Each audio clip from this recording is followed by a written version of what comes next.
getting on.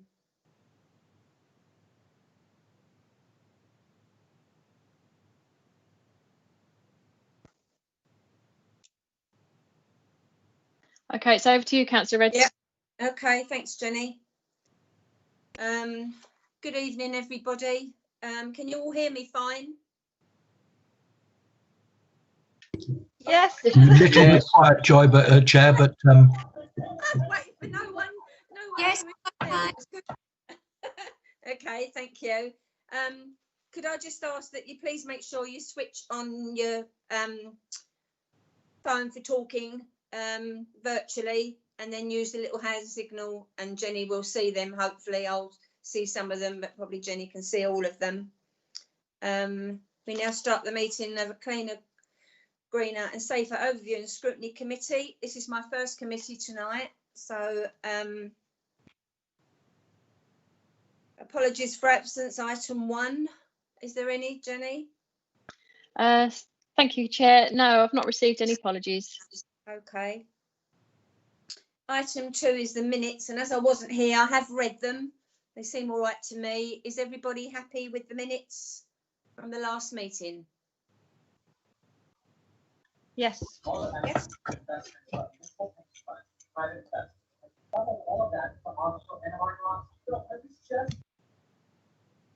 Didn't understand that, Jenny. I'm not sure who that was, to be honest. No. sorry, I was saying yes, Chair.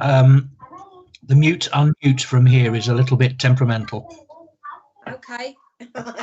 Thank you. I had no items of urgent business. Item 3.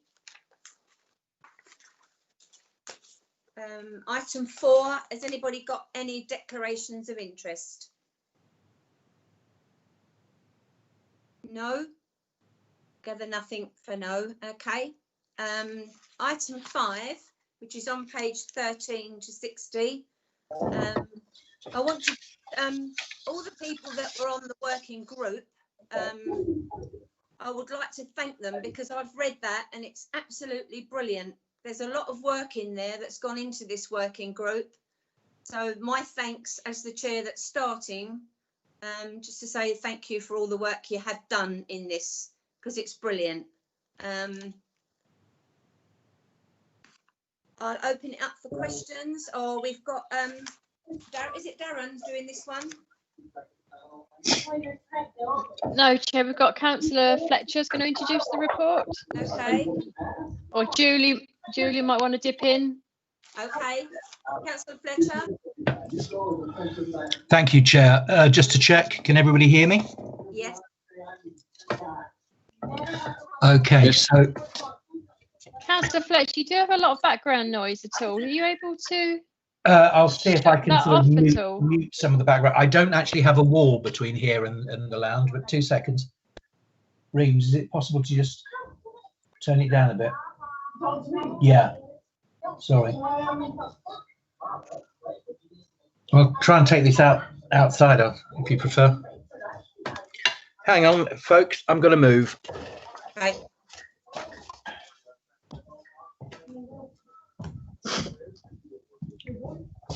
I'll go outside.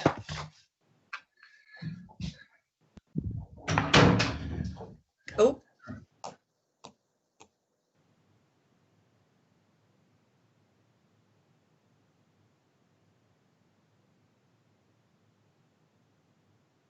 All right, Councillor Fletcher, you're muted at the moment.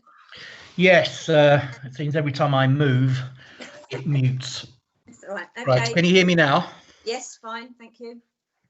Right, I'm perched on the stairs, so. All right, it's not very comfortable. Well, it's quieter. That's the main thing. So, yes, thank you very much, Chair. And it is my pleasure to present the report of the Cross-Party Waste Working Group and our recommendations for a municipal waste strategy for Thurrock for the next 10 years. Just a little bit of background before I start. I think the driver for this work is very much the fact that the UK government has been looking at recycling, has set out its own strategy, and among other things has set out some targets nationally, including targets of 50%, raising recycling to 50% by this year. I think COVID might have had some impact on that now, and to 65% by 2035. They also have a target of reducing waste going to landfill by 10%. There is a clear desire on the part of government to bring all councils into line and to standardise the way that that they address this problem. And it's also fair to say that although at the moment this is a question of choice, the likelihood is that if we don't start to come up to scratch, I think that element of choice will probably disappear over the next couple of years. So the background really was national strategy set by the government, targets set by the government, and an acknowledgement that Thurrock is going to need to find ways of meeting those targets. A cross-party working group was set up.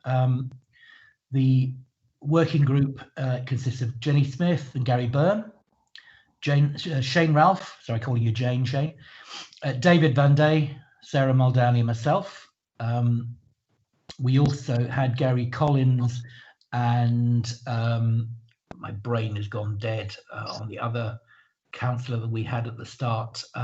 We did a little bit of rejigging halfway through, but the people I've named are the people who've taken this thing through to got it over the finish line.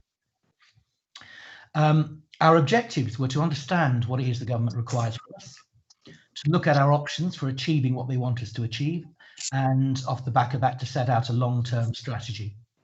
We spent a year fact-finding, discussing possible options.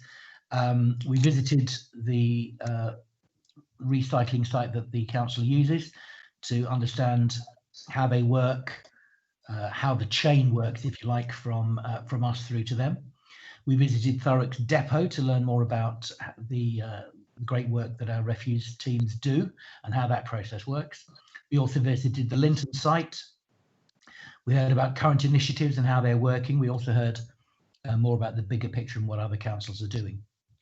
We also consulted with residents prior to putting the strategy together. Now, perhaps not surprisingly, when you are asking general questions, we didn't get a great response. We got about 1% response. The rationale for consulting early was to try and get a feel for what Thurrock residents would be prepared to work with or wouldn't. Although I still hold by the rationale, I would say that with a 1% response, we probably don't have a particularly clear idea yet what anything like a representative sample of Thurrock residents would actually be prepared to accept by way of change. Before I go on to the recommendations, it's worth dwelling just for a couple of minutes on the current situation. Thurrock's current recycling situation, recycling rates are about 34.5%. This has been trending slightly downwards for the figures that are in the report show the last 4 years. It isn't quite stable, it isn't quite a drop, but it's certainly not going in the right direction. And this is despite the excellent work of Julie's team in trying to push out education, push out understanding to residents. Fact is that we are currently 265th out of 345 UK councils. That leads us to 3 conclusions which are very much drivers for this report. One is that staying as we are is not really an option, either for the planet or more immediately to keep us out of the way of potential government intervention. Being right down the bottom isn't a great place to be, and it's not a great place to, certainly not a great place to be if you want to be allowed to carry on doing things as you are. Secondly, the strategy has to be multi-strand. No one strand on its own is going to deliver. Education on its own, as we've seen, won't work without a degree of enforcement or change.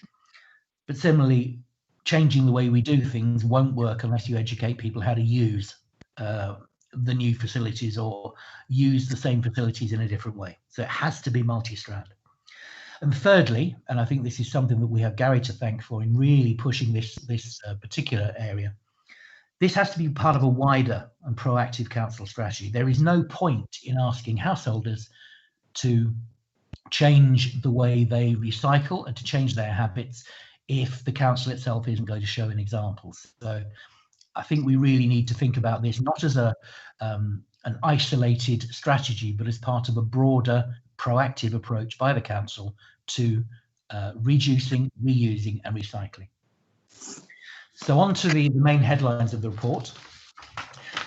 We've talked during the year that we worked together in terms of 3 E's, I suppose: educate, enable, enforce. The idea being, as I've said, work on a number of strands, improve people's awareness of what's at stake and of what they can change, give them the tools to do the job, and also be prepared to make changes where we feel those changes aren't going to be made by themselves. Some of the planned changes that are in the attached report involve things like, excuse me, I've lost my place a second. Continuing the reach out, the excellent work that Julie's team have been doing, and particularly Lynn Alban, reaching out to adults and to school children, who are a great way of getting at adults, to educate them on just what's at stake, to educate them on what we can do to be greener in our approach. That work needs to continue going on. We also feel that education includes things like improving the labelling on and around bins, making it more visual. We've had a lot of feedback from people that in a lot of cases, they're not entirely clear what goes in your blue bin, what doesn't, what counts as contamination. It's not actually, and particularly as it isn't the same from borough to borough. So we need to get better at showing people, here's what goes in which bin, and just make it as easy as possible for them. Secondly, the second strand, enable. There was an excellent pilot scheme carried out across a couple of flats developments, which involved upgrading their bins, again putting visual signage around, working with the residents in those areas, and they both demonstrated great results. Also, some great learnings, particularly around, Julie will correct me on this, the use of bags, reusable bags versus single-use bags. We have, I believe, obtained the council's permission to roll that pilot out across the rest of the borough, and that I'm very much looking forward to. On the enforcement side, I think that's a two-way street. So we talked about enforcement in terms of householders. And one of the things we've pointed out is that we want to try and take an educational approach to enforcement before we start wielding the big stick. So where we find individual householders aren't following the effectively getting on board, our initial approach will be to make sure they understand what it is we want them to do. If they still aren't going to do it, and we feel that's probably only going to be a very small number, then perhaps we move into the area of fines, etc. But primarily, we think if we can show people how to do it right, in the majority of cases, people will do it right. So that's the sort of the broad areas. I want to move now on to probably the bit that will get the headlines, certainly the bit that has caused most discussion. So we are proposing phased changes to our bin collection regime. The reason for doing this is we believe that there's an old phrase, if you do what you always did, you'll get what you always got. I think in our case, if we do what we always did, we won't just get what we always got, we will probably have the government down our necks sooner rather than later. So we looked at a number of options for adjusting our bin collection regime to try and push recycling more and wean people off just chucking out stuff as refuse. The options that we reviewed are shown in section 3.5 of the report. And these reflect what the majority of councils, 75% of councils across the country are doing. Now, we discounted some of the more obviously disruptive options, such as separation at source. You can imagine trying to explain to a householder how they're going to have to actually separate different forms of recycling materials on their own front, in their own sort of back passage or on their own front lawn. We also discounted options like 3 to 4 weekly collections, particularly as these appeared to have no discernible impact on recycling performance. We also discounted scenarios where residents might start to have to pay for certain collections, such as the brown bin collections. What we did choose was the option that we felt balanced the least disruption and the best chance of actually delivering increased recycling. This is option 2A. Broadly, what that means is weekly food collections, a new weekly food collection, weekly recyclable collections, so that's your blue bin, a move to fortnightly collection of refuse, that's the green or black bin, and also fortnightly collection of the brown bin, garden waste. Now, it says in the report, retaining fortnightly collection. I think it ought to be pointed out here that brown bin collection is currently fortnightly because of the COVID disruption. Before that, it was weekly. So I think we would need to flag up the fact that this isn't a retention, it is a change. So the rationale, as I've hinted at, the rationale for these changes is as follows. Weekly blue bin collections, obviously, they're essential. If what we want people to do is recycle, we need to make sure they have the maximum opportunity to do so. On the other hand, reducing the frequency of green bin collections is intended to drive people towards using the blue bin more. Now, something we are aware of, it's been raised as a question, I think it's a perfectly good one, is just because I don't have a green bin doesn't necessarily mean I'm going to put stuff in the blue bin or the right stuff in the blue bin. So this change in frequency for the green bin will need to be coupled with clearer visual information about what can go in the blue bin and what should go in. Next to that, as we said, the weekly food collection, the rationale behind that, there are two purposes to it, really. Firstly, to ensure that residents, one of the key things I think really will wind residents up is if we start raising the spectre of them having food waste sitting around for a couple of weeks at a time with predators being able to get at it. That's unacceptable. We can't do it.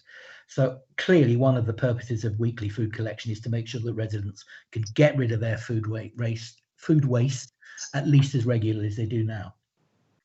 The other purpose, however, is that if we're able to separate out food waste from garden waste, we actually are able to, it allows us to be much more efficient in terms of what we actually do. So one thing is about raising your recycling percentages, that's great.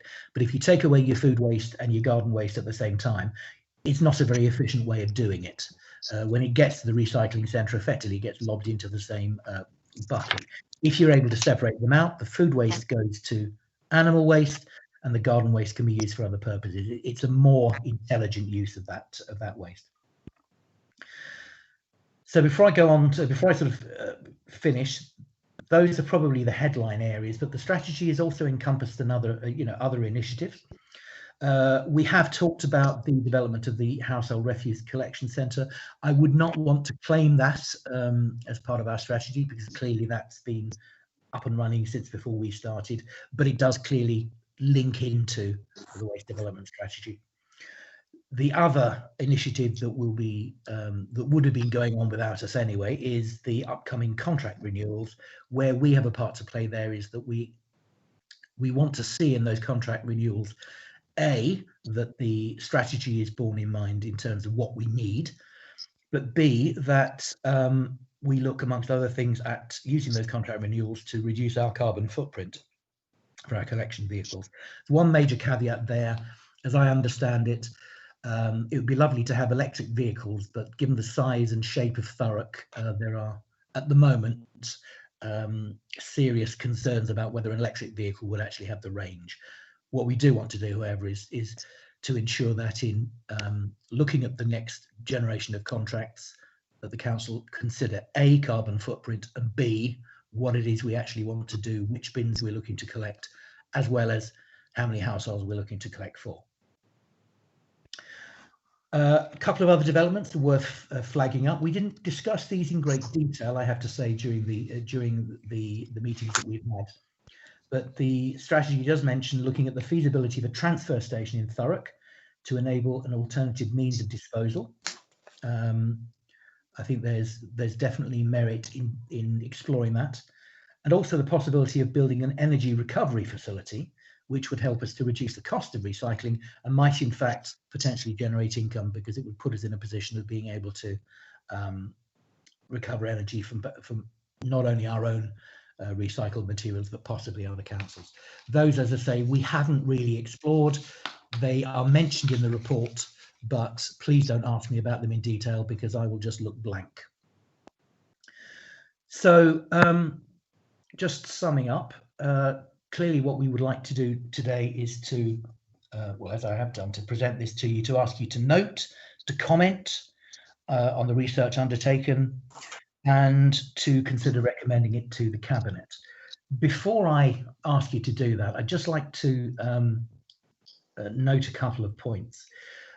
These are points that were raised during our discussions and which are alluded to in the report, but I want to make sure that the committee is clear about the discussions the group went through and what our stance is. Firstly, as a group, we recognise that bin collections are very much a red button subject for residents. We wouldn't expect this strategy to be rolled out without, at the very least, explaining to residents what is changing and why. We've had some discussion about whether further consultation would be possible. Appreciate that to a degree we spent that money first time out, but I think we do need to consider how much information and how much discussion we're going to need with residents before we make the changes we're recommending. Secondly, we did note with some concern towards the end of our deliberations, the question began to arise of a potential impact on jobs. This wasn't something we discussed during the bulk of our meetings. The group was unanimous in its opposition to any job losses as a result of implementing this strategy. We appreciate the transparency of officers in explaining that they weren't in a position to give us a guarantee. That I absolutely appreciate their candour. But we do expect the council to make every effort to ensure no jobs are lost. We note further that with Thurrock expected to expand by some 32,000 homes over the next 20 years, we're likely to need more refuse collectors, not fewer. And I think I speak for the group as a whole, certainly it was the tenor of our conversations, that we did not undertake this work to reduce refuse collection numbers. And we would not be recommending this strategy if we believed that that was the likely outcome. I'm quite happy for any of my group, fellow group members to take me to task on that one, but I firmly believe that I'm speaking for the group in saying that. So noting these points, I ask the committee to consider this report, to note, to comment, and to consider recommending to Cabinet. Thank you. Thank you, Councillor Fletcher. That was a really in-depth. I'll open it up to questions. I just have a couple for myself because I obviously wasn't on this committee last time. Just on the 684 residents who replied to the consultation back in January and February, that is very low, but we know every time we go out to consultations that it isn't very good coming back. Do you think that was because we did it in January and February, and wherever they were handed in, we might not have got them all back? That's just one question. The other one is if we go out for another consultation, we may get the same because places are closed and it may not be worth the effort that we do. Could you just answer that for me, and I'll come in with the other one in a minute. Thank you, Chair. I'm going to suggest actually on the first question about some of the circumstances that affected the initial consultation. I know there were one or two things that that came upon us unplanned. I'd like to ask Julie if she would to comment on that, because I know she gave us some good answers to why the numbers weren't higher. Okay, Julie. Thank you, Chair. The survey was carried out, as you quite rightly said, between January and March.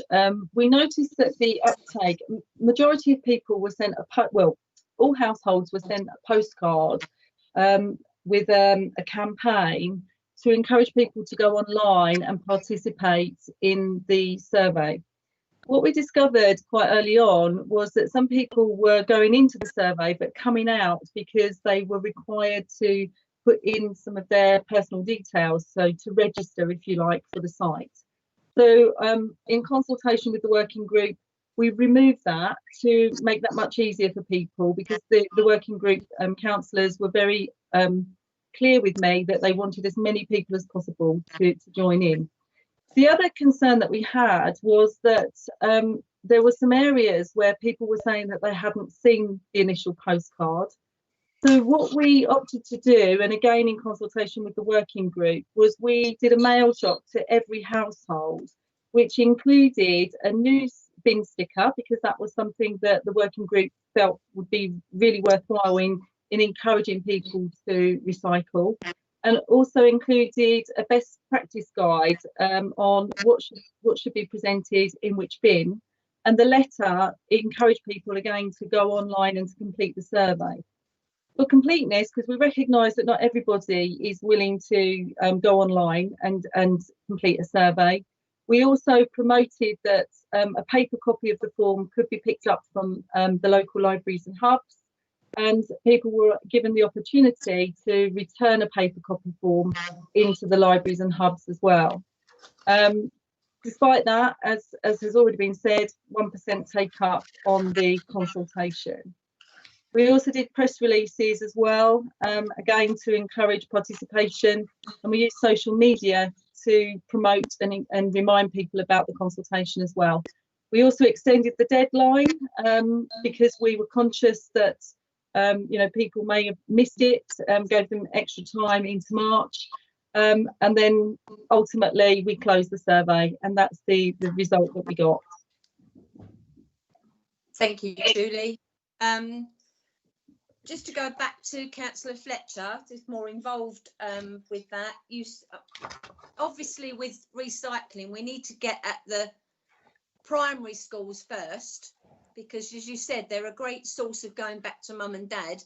And so I know my own grandchildren are good like that, you should put that in that bin, no nanny, so I think we need to sort of, kids are good at, I think there was a video went from one of the schools with something else which was really good, was put online, and it was exceptional.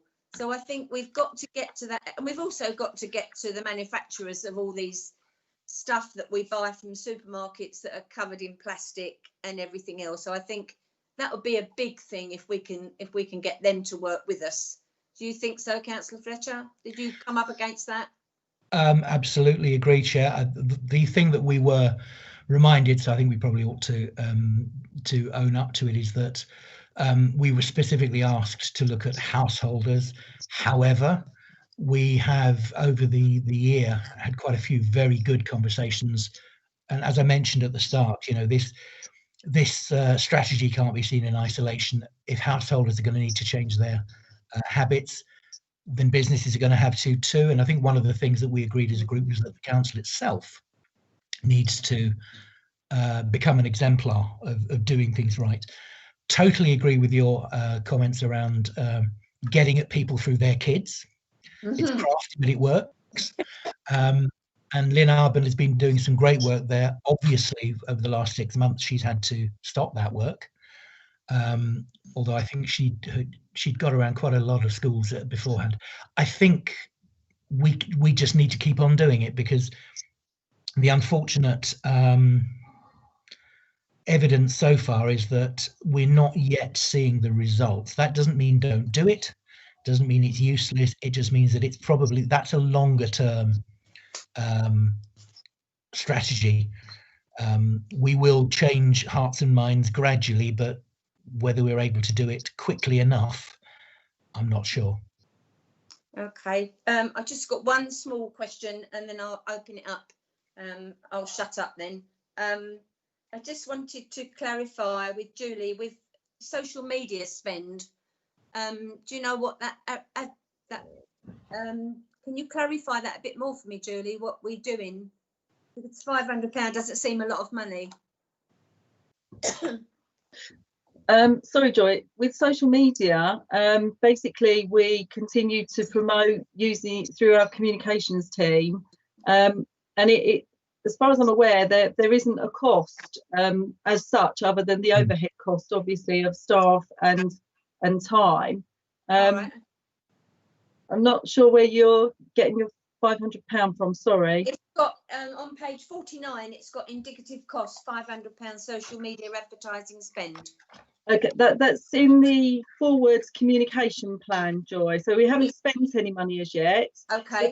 But that would be an opportunity if we wanted to use advertised space on social media. Okay. Lovely. Okay. Yeah, just to back that up, Julie, because it's sort of it's not actually my day job, it's the day job of people I work with, but I can sort of confirm that, as well as just social media encouraging people to like and post and whatever, there is paid for social media that a lot of organisations use to just make sure their stuff's going to the right outlets at the right time. So I guess that's where the 500 is. Okay, brilliant. Okay, anything's worth something. Yeah.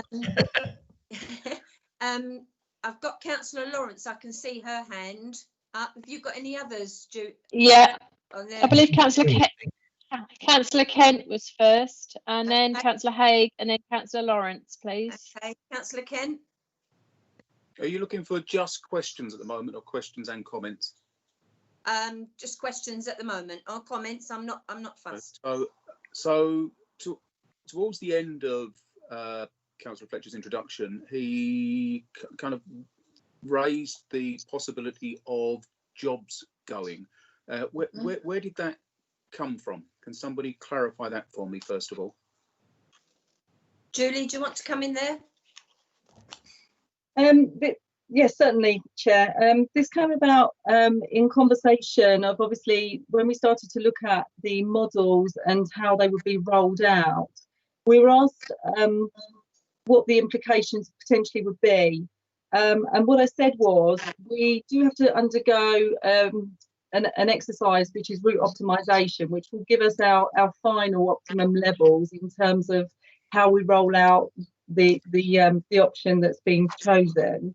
What we also said was that we are currently carrying in the waste service 13 vacant posts, and we intend to keep those carried. We're backfilling with agency staff at the moment, and the reason we're going to do that is to protect any possibility that there would be potential reduction in workforce numbers as a consequence of the option chosen. Is that all right for you, Councillor Kent? I've got other questions, but Okay. on that, when we talk about agency staff, we have this kind of picture in our mind of people who come in for the odd week when people are off sick or something. My experience of the refuse service is that we had agency staff that have been with us for years. Is that still the case? I'll need to bring Andy Kelly in to clarify that. To my knowledge, there isn't anybody here that's been here years. We do have people here that have been here several months. And what we tend to do is periodically we do we kind of do a recruitment phase where we interview people, and we tend to ring fence that to internal candidates or people that are already working for us, and then we move them into permanent posts. Okay.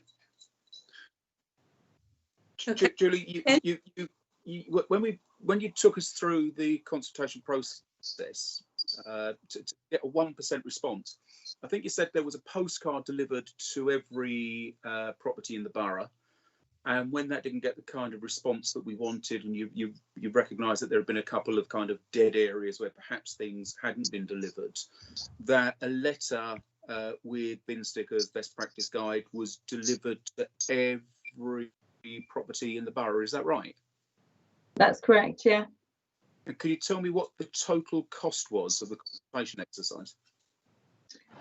I can't off the top of my head. It was I can certainly make sure that it's included in the minute for you, John, but I can't give you that figure off the top of my head. No, sorry. It was organised through our communications team. Yeah, please. I mean, if you could, because I am kind of worried that we've got 60,000 properties appear to have had a postcard, stickers, best practice guide, letter, and we only get a 1% response. I just really do question where the value for money is there, and just what the learning will be for the whole organisation on how we organise these kind of consultations in the future, and whether our kind of internal comms team is the right organisation for carrying out these kind of consultations, if that's the level of response they're managing to get. I take on board your comments, John, and certainly we can give you some feedback, and we will certainly try and learn from the process. That's partly why with the second correspondence that we did with households, we took the opportunity to use some educational material, present it in a different way, which didn't go down well with one of the councillors on the group, because we used a polythene bag to draw residents' attention to it.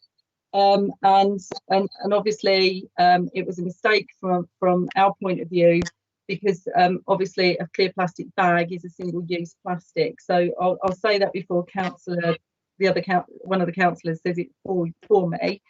So we will certainly learn from that one. And what we were trying to do was make sure that that funding was providing information and bin stickers that residents have been asking for, to ensure that wasn't entirely just a campaign that was waiting for a response. It was actually providing other information and education at the same time. That's great. And just to confirm, you did say that you would find the total cost and it would be in the minutes. Is that right? Yes, that's right.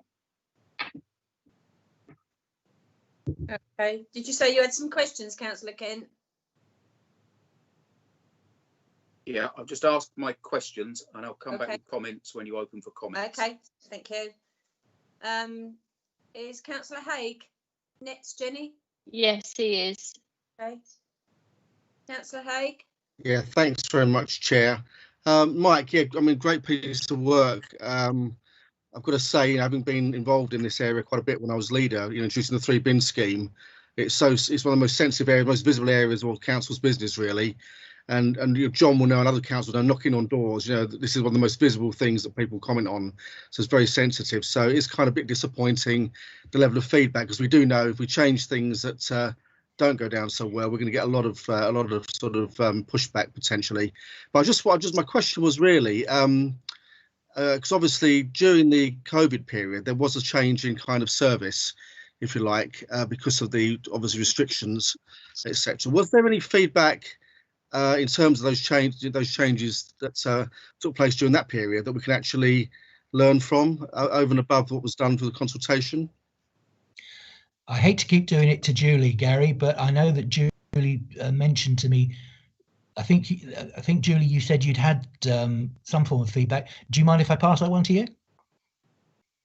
Please say if you do. Not at all, Councillor Fletcher. So in terms of the changes that we made in response to COVID, was definitely as a consequence of a reduction in workforce, particularly at the very start of the process, which is when the brown waste was held for a period of time to give priority to refuse and recycling. What we got from residents was clear feedback, particularly as the summer and the spring and the summer started to come in, that they really needed their garden waste service returned if at all possible. So what we did was we introduced it on a monthly basis at that time, so once every 4 weeks. And it was working. It was working okay, but not great. So what we then tried to do was move that into fortnightly as the summer months came into play. And again, what we tried to do was do it as a sweep system, so that we had it so that the resources that were available to us would sweep during the course of the week, which again wasn't ideal for residents. And what we were hearing from them was that they would like us to, although they were content with the fortnightly collection, they wanted it on the regular day of the week that they were having their other bins collected. So I'll be honest with you, I would never want to introduce a change of that magnitude in the way that it was introduced, but because of the situation that we were in, there wasn't an awful lot of options available to us. Yeah. But certainly we did respond, and we are now carrying out a fortnightly garden waste collection on the normal day of collection, We do have operational issues every now and again, and sometimes they're, you know, they might be into the next day, but certainly it's a much better service, and the feedback that we're getting from residents has calmed significantly. Great, thanks, Julie. I mean, that's I think that's really valuable feedback. Actually, I mean, it was a sort of crisis situation, but then things normalised, and you got back to a kind of a service level that people were accepting. I've always been a strong advocate for the weekly collection and fought, you know, really hard for that across the board.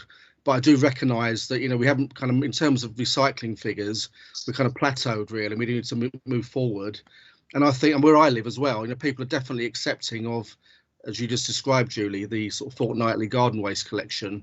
So I think there is kind of a bit of an appetite for logical change, if you like. What they don't want to see is radical change. I think people have got used to a fantastic, you know, recycling system in Thurrock generally. But I think what's being put forward is sort of seems to be logical to me, helps to kind of aim towards the improved targets we want to hit, and also, you know, should hopefully, you know, get a level of support from residents. But yeah, I mean, I know, you know, as I said earlier on, bit of experience. This is so sensitive, such a visible part of what the council does. It's kind of, you know, a brave person that makes fundamental change to things. But I don't think that's what's being put forward anyway. So thanks for that. Thanks, Councillor Haig. Councillor Maldani, your hand's gone down. Do you still want to speak? It's Councillor Lawrence, Councillor Redsill, that's Lawrence, hands up. Got names down, but I'm just relying Oh, on okay. you to see who came. Okay, Councillor Lawrence. Hi there. I just want to thank Mike and his team for the excellent reports. It's quite in-depth, and I think it was really thoughtful as well. I could see as the report was wrote, it was wrote considering from a perspective of residents as well, because we all know that we don't like being bullied and being pushed into things. So it seems as though it's been done with the thought of a gentle nudge to try and move everybody into a new way of thinking. I thought it was really good.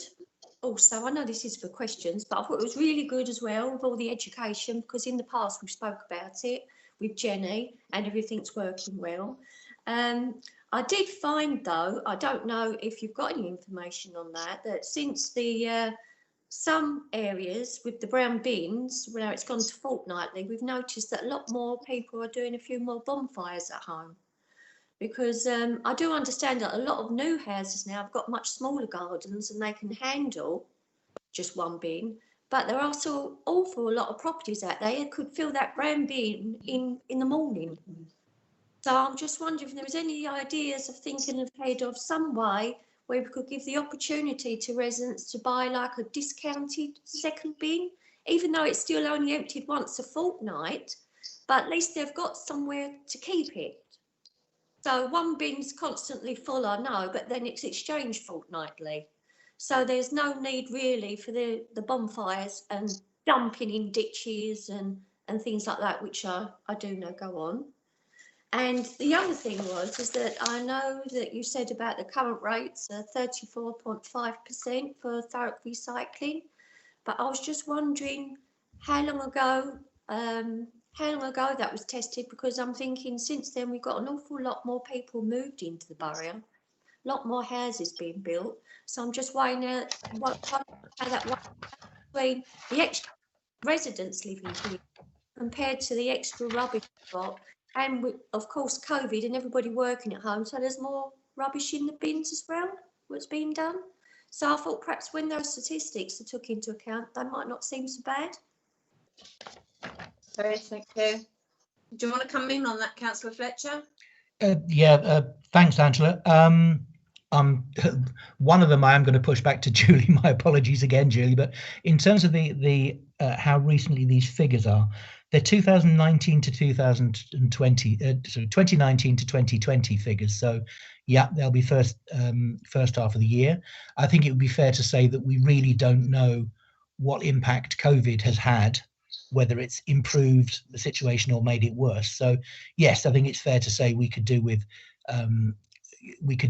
getting a more up-to-date picture. However, what is beyond argument is that the long-term trend over the last 4 years is downward, and there's nothing obvious which suggests it's going to turn upward any time soon without changes being made.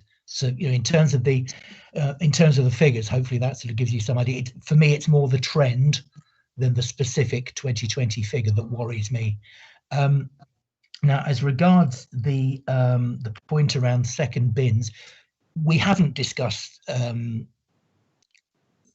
what we would do in that situation, and I would like to ask Julie what kind of options or what kind of leeway is there for people to be able to do that, given, and I appreciate we hadn't discussed it in the group, so do feel free to say we haven't discussed it, so why are you lobbing it at me? Julie? Thank you, Chair. We have, as an officer group, been sort of giving some consideration to options for garden waste alternatives, and we would always want to promote composting and other forms of how to get rid of your garden waste, but in a reusable way.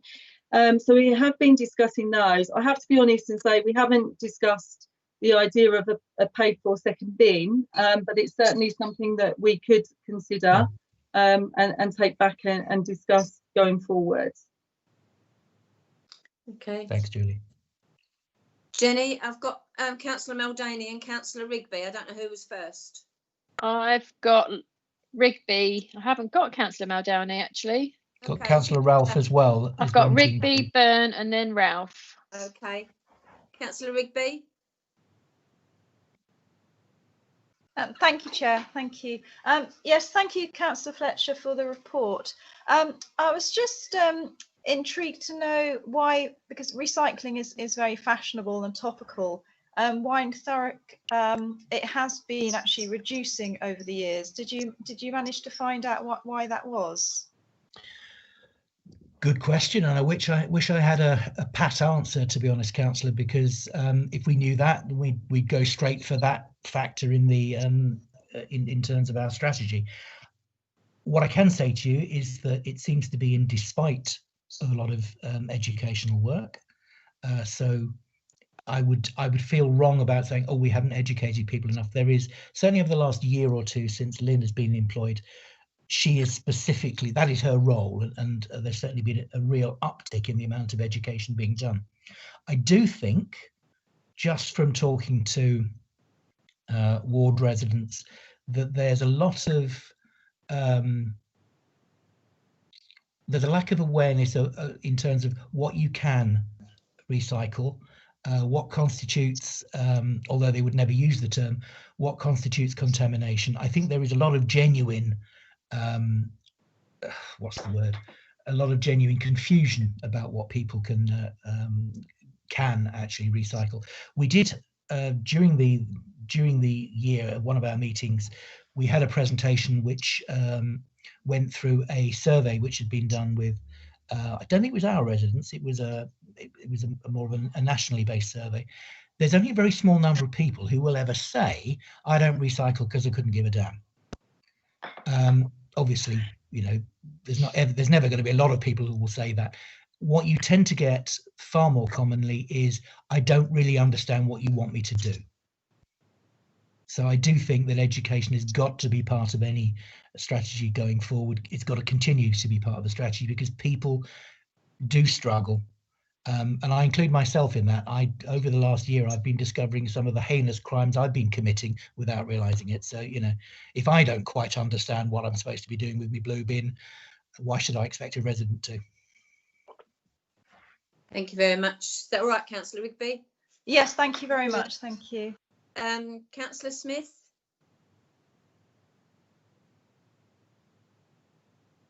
No, I've got Councillor Byrne and Councillor Ralph, please. Right. Councillor Byrne?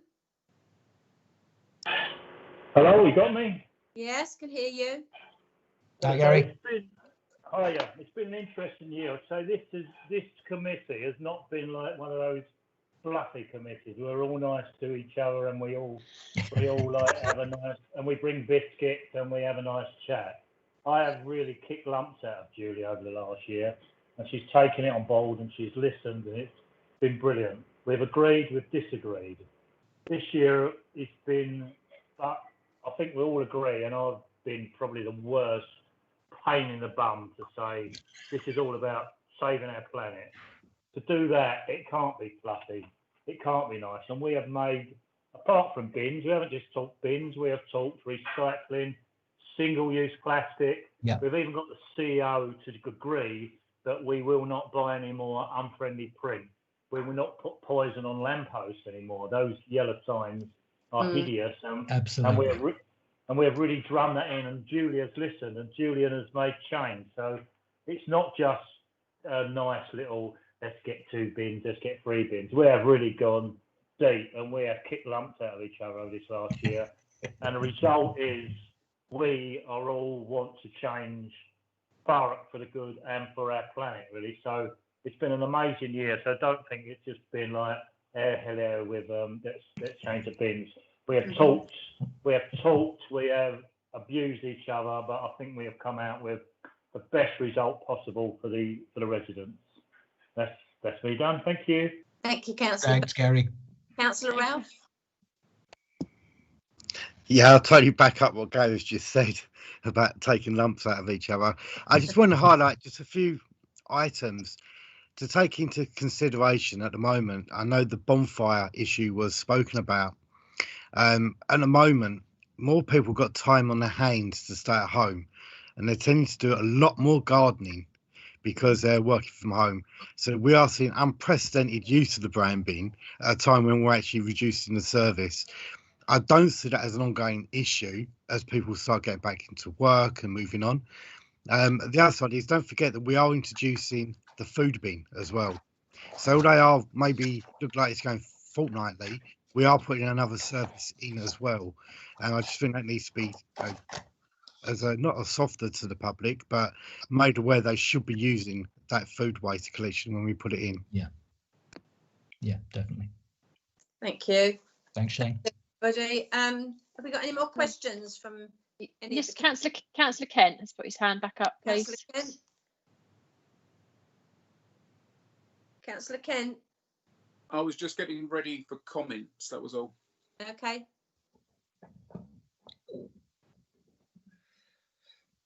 Okay. Do we have any more questions from anyone? No. I'd go straight back to Councillor Kent for his comments. Okay, Councillor Kent. Yeah, I do think this has been a really good piece of work, really in depth. Obviously, a lot of hard work gone into it. Some really good stats. I like the fact that there have been visits to look and see how things work, to look at what other areas are doing. I think that my kind of experience is that there are very few people out there that don't want to recycle and don't want to do the right thing. Most people do. You've got people who it just doesn't kind of occur to them. It isn't really on their radar, but there are very few who just willfully don't want to do it. So I think it's for us, it should be about making it as easy as we can for people. And I think that means an awful lot of carrot and a bit less stick. So as we go through the conclusions of the working group, I think the first thing I would say is that I do not agree with moving the residual collection to fortnightly. I think the residual collection should remain weekly, at least for now. I think there may be a time in the future where it becomes pretty obvious that residual bin is only half full every week, and it's time to move on. That isn't the case for most people, and frankly, saying that we'll only collect it every other week isn't going to suddenly lead to people kind of recycling more and more. It's going to lead to people dumping more and more. So I can't go along with that. Moving on, we come to the collection fleet. And I would just like us to be as ambitious as possible here. You know, I don't believe that in 10 years' time, probably in 5 years' time, that it isn't going to be possible to have our fleet powered by electric motors. That may not be the case at the moment, but it will be soon. So I think we need to however we procure vehicles, to do it with as much flexibility as possible, so that we can take advantage of those new technologies when they come along. Looking at my notes, I have to come back to this kind of bombshell of jobs, and I think the director spoke of 13 posts that were either vacant, filled by agency. You know, can't quite remember what it was. I have to say that 13 posts is probably the equivalent of what, 3 crews. That's about 15% cut. I just struggle to see how we're going to cut the workforce there by about 15% and increase recycling rates. I don't see how cutting jobs helps to increase recycling rates. I think Gary Byrne made some really good points about single-use plastic. I think the council is, you know, a serial offender when it comes to single-use plastic. Everything from planning notices to COVID restriction notices, kind of banners that we fly from time to time, lots and lots and lots of examples, and we really do need to be much tougher on it than we are at the moment. So I really do welcome that. Next, the feasibility of an energy recovery facility in the borough. I have to say that I am really uneasy about that. You know, Thurrock for 100 years has imported other people's waste to stick in holes in the ground. The only way that we would be able to get an energy recovery facility that would actually pay its way would be by continuing to import other people's waste. I want better than that for Thurrock, frankly. So I'm really very uneasy about that. The next one I've got is the paragraph 2.3.2, but doesn't make it into the conclusions, is the rollout of the pilot recycling scheme to flats. You know, I have to say, I come back to that bit that says that most people actually want to recycle and they want us to help them do it and to make it as easy as they can. When I was previously a councillor in Grays Riverside with 6 high-rise blocks and low-rise flats, people used to ask all the time for help to recycle. I'm sure the chair gets it in her ward with high-rise blocks there as well. So I would have really liked to see that up front as one of the recommendations, that the pilot scheme is rolled out across the borough as quickly as possible. And the last one that I'm disappointed, if I'm being honest, that didn't make it through to one of the recommendations, and I'd like to move as a recommendation, is that before we do anything that actually makes a fundamental change to the service that people get, that there is full consultation. I think paragraph 4.8 talks about a robust communications campaign. I don't think that's enough. I think we need to go back to people and get people's consent to change the bins that we're taking away and to change the way that their waste is collected. And I always come back to that kind of that bit of fundamental market research. It's something like 1 in 4 households has a child at school or a grandchild at school, and it's kind of something like 1 in 10 who have a parent or a grandparent that access social care. But every single one of us has the rubbish taken away, and it's the thing that reflects most clearly on the council. And it's what Gary Haig was saying before. You know, it's the one universal service that every single one of our residents gets, and you tamper with it at your peril. So I would strongly advise that before we do anything to that there is a full consultation and not just a robust communications campaign. Thanks, Councillor Kent. Yeah, I do reiterate that, because bins and rubbish collection, refuse collection are the bane of many people out there. And I don't really get a lot of complaints from the high rise, but there probably is when it's not collected. That's when you get people. I just really, I know it's not perhaps not in the right place, but I really just wanted, nothing was said, Councillor Fletcher, was anything ever said about hospital waste that comes from private homes? You know, people that come home and have to use certain stuff. We don't use bags, do we, to take it away in? It's put into the green or grey bin. And that's a really good point, Councillor. No, you're absolutely right, Chair. We didn't discuss that particular issue, and it's It's a good point. I think that would definitely count. I mean, it certainly wouldn't be recyclable stuff. I think, yeah, we would probably need to look at that specifically as well. What do you do with that stuff? Yeah. I'm only asking that because I've obviously got a lot of elderly residents, but I've got residents that have home helps in, or they have nurses in, and I don't know whether it's supposed to be the people that come in that take it away in a whatever yellow bag or whatever, but a lot I know is plonked into the yellow, and really we don't know what that is. You know, No. It's obviously blood things that go in that bin, and wherever that's dumped, you know, I think it's something we have to look at. You know, it's an area where we have to, the responsibility Absolutely. of the people that go in and change people's I don't know, bandages or whatever they have done. I won't go graphically into it, but it needs to be something that is spoke about. We either give them a bag and then it gets taken away properly. I think that is an area where we need to look at.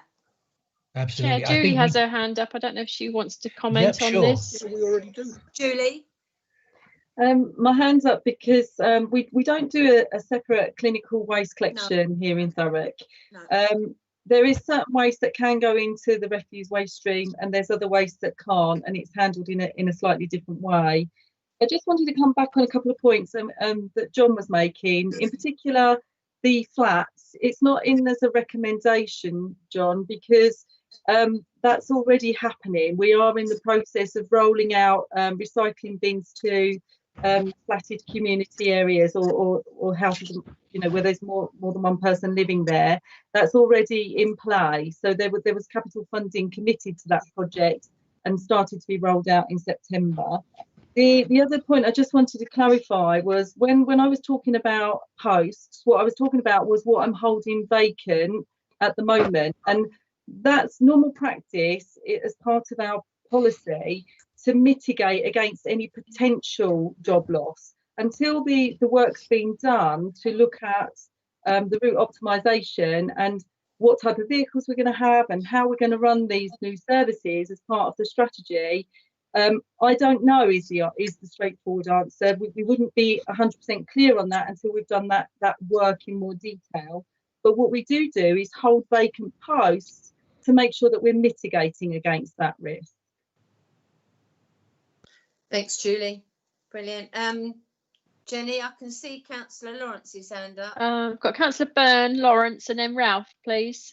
All right, Councillor Byrne.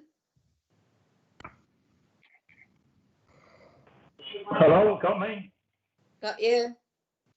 So, since we started, I've been probably one of the biggest noises about praising our Rolls-Royce bin collection service, which we are, compared to many others, we do offer the best service, but it really has to change. We have no choice. If we don't do it, we will be forced to do it. And biggest thing we talked about, like Jenny, I mean, brought up quite early on that the only interaction that any of us really have is the residents talk about bins. They seem to not remember anything else, but bins is always something that they phone about, I get messages about, they phone the council. So bins is really top priority for a lot of people. So we are fully aware that we're probably after today, and I've probably got some Neil from the press is going to have this in the paper tomorrow, and we will all know we've got to wear our tin hats. But we believe that this is the best solution that we could put through without us having our arm up our backs and nobody else and being forced into it. So just like to put that down, we have spent a full year making sure this is the best solution possible. And to add to the 1% response to our consultation, 1% in terms of direct mail is not that bad. It's quite good, in fact. So it seems like a low number, but in terms of what people respond generally to any direct mail is just normal, and it's not low. It is the norm. So thank you. Thanks, Councillor Byrne. I've got to say that we've got to have, Julie, praise has got where praise is due, and I think most people have been really thankful, and they've even I've seen them you know, give sort of biscuits out to refuse collections and go out there specifically and thank them. And I've got to say I've had a good response from officers too. So it's been, I get in touch with Darren sometimes, and I've got to say that it's done quickly, and I can't fault them really. It's done. So we've got to give sometimes praise where it's due. Councillor Lawrence.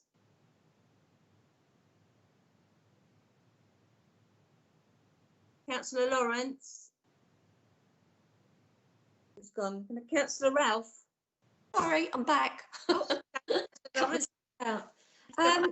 Just like to say that I do agree with a lot of the points that Councillor Kent brought up, but and I do understand about the waste collection boxes, what you're thinking of bringing out, which I think will help a great deal, which might help the brown bin solution. At the moment, quite a few of my residents are got the idea that it's going to resume going back to weekly once this COVID thing's sorted out.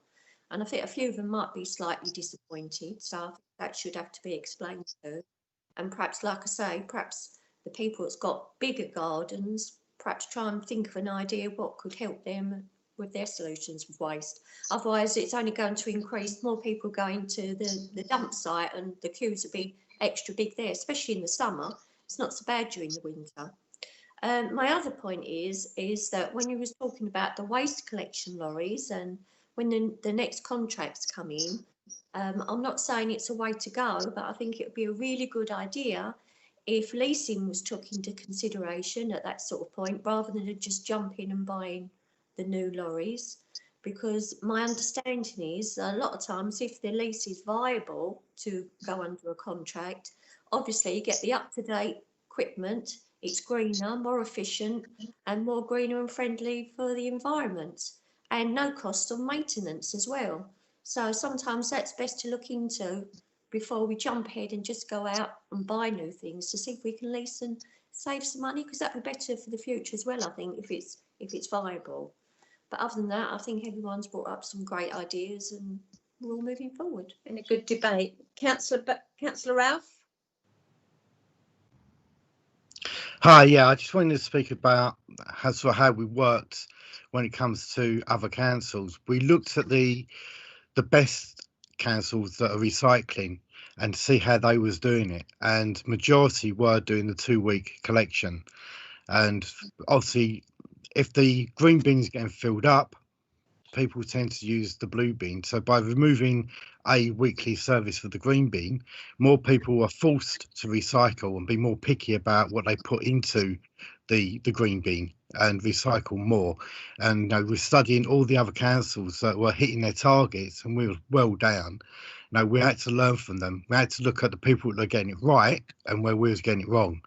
Also, I'd just like to say about the consultation. That 1% is actually quite good.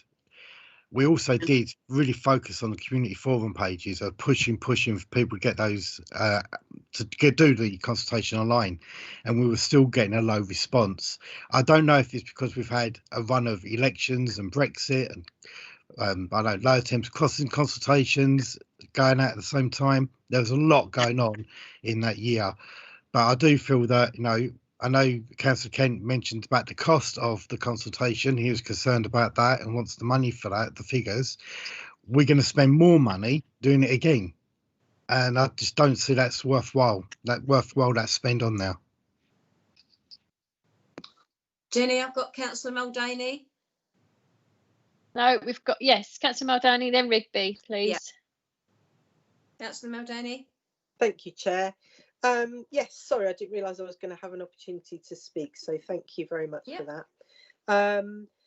Yes, just to comment on some things that have been said and just the last part of the process. I mean, I think it's true to say, I'd like to highlight that as a working group, we didn't really talk about brown bins going to weekly at all. It was kind of, some people didn't realise that they were normally 1 weekly, so it wasn't really an element that we discussed until right at the last week. And I must say that by that time, certainly in my ward and in fact across the borough, people were contacting me because of there being so much disruption to the 2 weekly bin collection. And my feeling at that time was that the brown bins continuing to be 2 weekly could cause quite a lot of problems. And I did wonder about that kind of recommendation, but it happened so near the end where that realization was brought up. The rest of the group kind of we're at the stage where we're about to do our recommendations, so there wasn't really enough time to discuss that properly, in my opinion. Going back to the consultation, I mean, we did establish early on, I haven't been on the group since the beginning, but questioning early on that the 1% that we got back isn't statistically significant enough for us to be basing big decisions on. It was what we had and we did work with it, but I did establish with Marcel, I think, that right from the beginning that we couldn't put too much weight on the outcomes of the survey, because there weren't enough people that responded. I think that's true to say, and that was confirmed by officers. So I'm glad that Councillor Kent has raised the issues about lack of consultation, and going back to consultation now, because obviously there's been a lot of problems with bin services, and a lot of residents have been getting in contact with me. I'm sure every local councillor has had this recently, and I do wonder whether even if we surveyed the people that we're personally in contact with, what kind of response we would get to these changes being made. And perhaps that is a simple way to do a survey, actually using local councillors. The job concerns similarly weren't mentioned until right at the end of the process. And I think we were all together on the committee, on the working group, saying that we were very unhappy for any kind of recommendation to go forward, which would mean job losses. And yes, I just echo what everybody said about e-vehicles, and I'm personally in favour of going over to that as soon as is possible. I do understand that we're not quite there yet in terms of the range, but certainly we did talk about the council perhaps being able to have a trial vehicle, and hopefully if technology will move forward enough that we'll be able to make that move quickly. All right, thank you very much for the opportunity to speak. Thank you, Chair. Thank you, Councillor Madani. Councillor Rigby. Thank you, Chair. Yes, so just a couple of things. Just really that change is always difficult, both to implement and for acceptance, but it really is necessary in this instance if we are going to improve recycling. So I think we do have to implicate the changes that the group have found. With regards to the consultation, direct mail does always tend to get quite a low response of, I think, 1 to 2% on average. But what will have happened is that there would have been more people that would have read it, and I think that would have helped get into people's minds with the importance of recycling. So it will actually be higher than 1% that have been reached, and that will help going forward as well. Thank you. Thanks, Councillor Rigby. Councillor Fletcher, did you want to come in? Thank you, Chair. Yes, I'd just like to pick up on a couple of the comments, largely to agree with them, actually. Why communicate again? I think I don't think it was we could be accused of a lack of communication or a lack of consultation. Our consultation didn't work very well. That's been the problem. Why should we do it again? Personally, I think because there is a big difference between consulting people on a range of options that might happen and consulting them on something specific that you are proposing to do. I think it will concentrate the mind a lot more if we were to consult people about what we are planning to do, why we are planning to do it.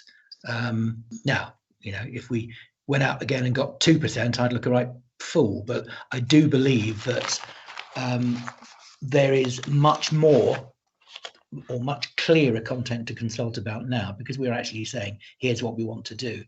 So that's one point I wanted to make. Secondly, the question of reducing the frequency of green bins, I absolutely agree and accept that just reducing the green bin frequency on its own will not necessarily change habits. It has to be allied, as I said in my my overview, to things like education, because all that'll happen if you take away the green bin and you don't educate people about what to do instead, you'll start seeing more fly tipping, you'll start seeing inappropriate stuff going in the blue bin. You know, you can't expect people to do otherwise. So going back to my point at the beginning of this section, it cannot be a single strand response. If you're going to take something away, you need to actually give people a clear idea, well, what do I do now? And then just thirdly, this point about leasing, Julie would know much better than I, but it does strike me, and I think Sarah just made this point very well, I think, given the rapid development of things like e-vehicles, etc., possibly this is the worst possible time to be buying, because you know it's the classic thing: you buy a new phone and 2 years later, it's completely obsolete. I think we may be looking at something similar, particularly with petrol powered vehicles. It may be worth looking at leasing purely from the point of view of giving us the option when better electric and better low carbon footprint vehicles come along, gives us the option to actually look at those rather than being tied into a contract for X number of years. Thanks, Chair. Thank you, Fletcher. Yeah, I agree with that. I think that the 1% isn't any good, but been around a little while. Our consultations really never do any good. They never bring back that. But I think we've got to make people feel that they are engaged and they are doing something to help whatever it is, the planet, the area, whatever. So I think if we engage them, as you said, if we have something to go back to them with, and we're asking them specific questions, it's much better. They then feel that they're being involved and they can make a difference. So I think that's a good thing. It's been a really good debate and questions. Is there anybody else that wants to come in? No. We have Councillor Ralph just quickly, and then I just asked Councillor Fletcher. On our recommendations that we did on our working group, did we say we're going to recommend for it to go to consultation again?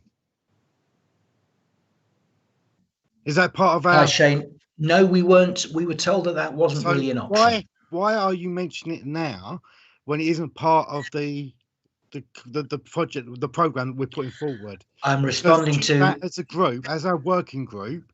We didn't agree for it to go back out to consultation, and that is a report that you're presenting for us tonight. And for your comments just now to say that you recommend for it to go out to consultation again isn't a part, it's not reflecting the views of that report you're presenting. Thank you, Shane. I don't recommend it. I'm responding to Councillor Kent's comments around consultation and also Councillor Muldowney's comments, and saying that I can absolutely see why further consultation might be an improvement. Those are my views. I'm not representing them as the views of the group, which is why they're not in the report, which is why we're not in my overview of the report.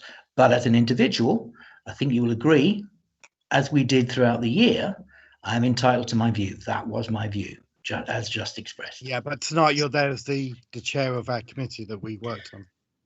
Yes, and that's why I have represented in my report and in my overview what the committee agreed on. Thank you. Okay. Thank you, Councillor Fletcher. Thank you, Councillor Rolfe. Is there anything else anybody wants to bring up at all? Councillor Kent's put his hand up, Chair. Kent? Councillor Kent? I just want to respond to that one, really. Councillor Fletcher was responding to me as a member of this committee that has moved an additional recommendation, which will be 1.5, that we recommend that Cabinet go out to further consultation before making any changes to the frequency of collections through the refuse service. Councillor Fletcher, as a member of this committee, is perfectly entitled to have a view on it and is also able to cast a vote on it. He is definitely is entitled to his view. I just wonder if we put 1.5 in, what does that mean? What would we go back to the people with? We'd have to come back to the working group again because we've got to That- start. yes. Be, You couldn't that just put would in be- another consultation would- because it would be, hang on, Councillor Kent, it would be the same consultation that you went out with before.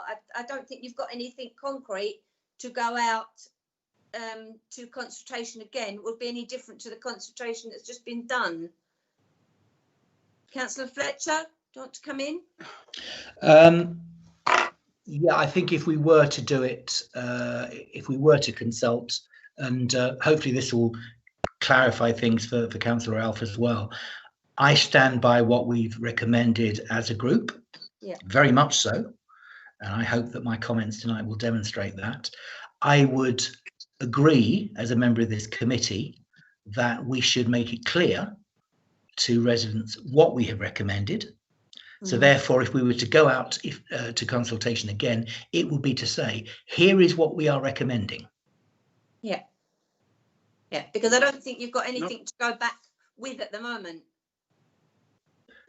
Well, we've certainly got some pretty clear things to recommend to go back with in terms of here is what we are intending to do with the bins. Here is what we've already started doing with the flats. Therefore, if you live in the flats, this is what you can expect to see. So, you know, to be clear, I think we now, as you've, you know, as you've seen in the report, we now have some pretty clear recommendations to make. And what we seem to be in agreement on generally is that these probably won't go down particularly well with residents if they don't understand why we're doing it. No, no. So having put this report, this strategy forward for the committee to consider and recommend to Cabinet, as a member of this committee, I would say if you're going to consult this time, you've got something clear and specific to consult on now, because you've got a strategy there. Yeah, you've got to have a clear strategy to go forward with another consultation, haven't you? Otherwise, there won't be. If you didn't have that, there's no point. No, there's no meat there.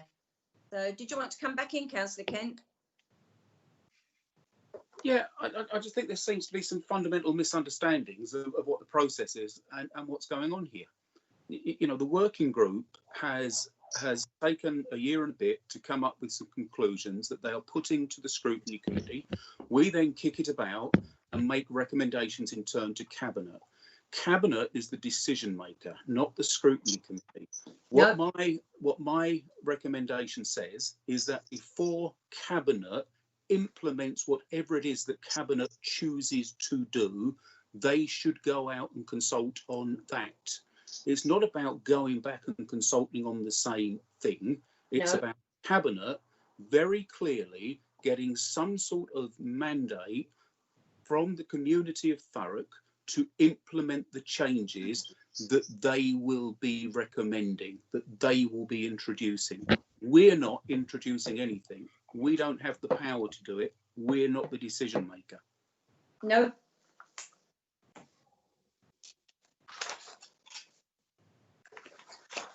Chair, I think we've got Councillor Byrne waiting Byrne. to comment, and Councillor Rigby. Councillor Byrne. Okay. On this rare occasion, I think I'm going to have to agree with Councillor Kent.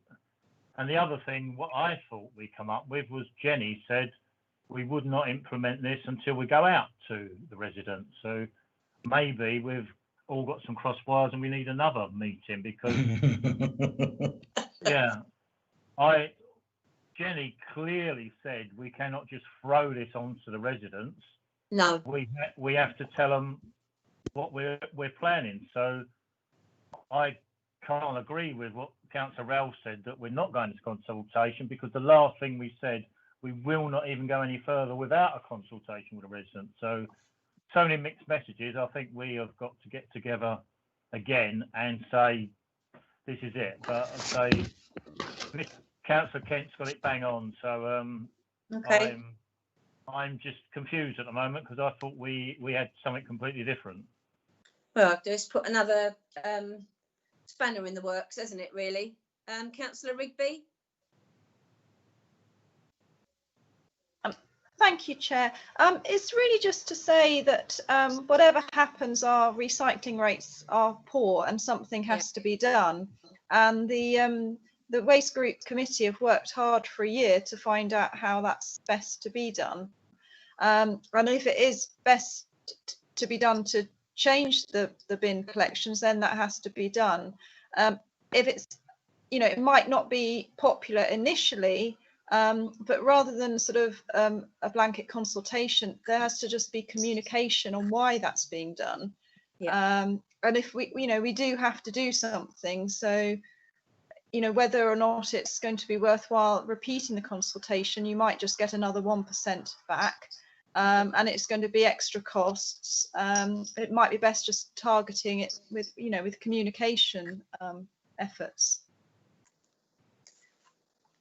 If we had a 1.5, would you want to put in that we recommend that the working group goes back and discusses that, Councillor Fletcher? To be clear, Chair, I would not want to change one word of the strategy that we've presented. Okay. So I don't believe that there's any requirement to go back over the strategy. No. In terms of the discussion around consultation, I don't believe we have an answer yet in terms of we'll do it this way and it'll be fine. I don't believe another similar consultation to the one before would be any point. As a number of people have said, actually 1% for a direct mail is good. It's just 1% for something this important isn't much use. So I don't see the point in repeating what we did before. As I say, this is not about whether we stand behind the strategy or not. This is, as a member of this committee, do I believe that Cabinet would be well advised to consult before implementing it? Yeah, I do. But I don't think we've got the smart answer yet in terms of how we consult. The one thing I would say is, no, there's no point in doing again what we did before. No. We need to be smarter. Councillor Rigby just said that a little while ago, we've got a 1% answer back, but it's who's read those. Somebody that might not have come back to us, but they have at least read it and taken some of the things on board. I'd like to think that. Yeah, I mean, I for one didn't get anything. So, and I'm only one person, but that's not saying that everybody else did. So it's those people that might have got it, read it, but not joined in the consultation. Yeah. So we've at least got out to some. Okay, is there any more? Anyone to say anything at all? Councillor Ralph's got his hand up. Councillor Ralph? Oh, yes, sorry, I just think that's like 1.5 should be more about explanation and education, explaining to the residents why we want to do this and evidence that so they understand why we've got to make these decisions. I think we could open ourselves up to a lot of, I don't know, I think we've got enough in up to 1.4 telling them, and they've had enough stuff out there through their door, I think, to know. Until we've got something else to go out with, I don't think we can put a 1.5 in there. Does everybody agree, or?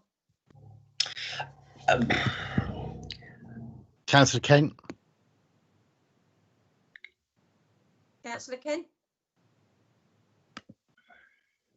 Chair, I'm a member of this committee and I have moved a recommendation 1.5 which says that we recommend that Cabinet consult before they enact any changes to the refuse collection service in Thurrock. Okay. I'm a member of this committee. I have moved it. I expect it to be put. Have you got those words, Jenny? No, if you could read them out again. Not all of them. Councillor Kent, can you read them? It will be a 1.5, which in essence says that we recommend to Cabinet that they engage in full consultation with the community before they enact any changes to the refuse collection service in Thurrock. Okay, is the committee happy with that? But we just done that. That's where Yes, we were Chair. a year ago. Yes. Yes. Shane, just to be clear, we have done our bit as a working group. We have proposed the strategy to the committee. The committee members have now been asked to vote on an amendment. Okay, Councillor Fletcher, can I just say that Councillor Kent was worried about the cost of the last consultation and now he wants the second one? I think it says in 1.3 to propose that the cross-party working group continue to have a role in reviewing the progress. So I think we've got part of it there, really. Councillor Fletcher? Yeah, that's a slightly different thing. We felt that in fact, that was actually Julie's suggestion, that it would allow us to just make sure that having recommended a strategy, we get a chance to actually monitor how it's put into place. It does give us an opportunity to kind of be the conscience of the people putting the strategy into place. That isn't quite the same as what Councillor Kent is talking about, though. No. Okay. In my opinion. Okay. Can we have a vote on the 1.5 then? Is everybody in agreement? Chair, hang on. Why are we voting on number 5 before we voted on number 1? Just want to make sure we put 1.5 in there, Councillor Kent, before we vote on them all.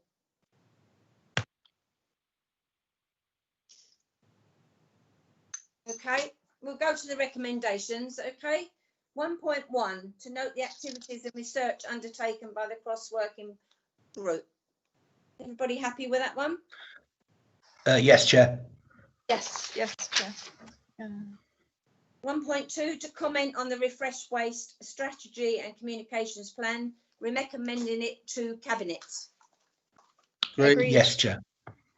No, I'd like my vote recorded as against. Okay. 1.3, to propose that the cross-party working group continue to have a role in reviewing the progress of the implementation of the waste strategy. Agreed. In favour. Agreed. 1.4, to consider as part of the new waste strategy how the council can lead by example and act to reduce and, where possible, eliminate single-use plastic. Agreed. Very much agreed. Agreed. Okay. And 1.5, Jenny, can you read back? We recommend to Cabinet that they engage fully with the community before they enact with the refuge collections in Thurrock. Okay, Councillor Kent, you happy with that? On reading it back, I think the word consultation needs to be in there. So rather than engage fully, that we consult fully, please. Okay, Jenny? Yep. Okay. Okay, is everybody happy with that? Agreed. Right. Thank you. And thank you once again, Councillor Fletcher, and all your team for the hard work you've put in for this. I don't suppose it's ended yet. Thank you, Chair. And I'd like to echo, I realised I didn't do it earlier. I'd like to thank my team. As you can see, as Gary said, we do kick lumps out of each other. We're continuing to do it. And oddly enough, we love it. Yeah. So thank you very much, guys. Thank you. Thanks once again for all your hard work put into this. Brilliant. So can I just ask those members of the Waste Management Group, apart from Councillor Fletcher, now leave the meeting, please?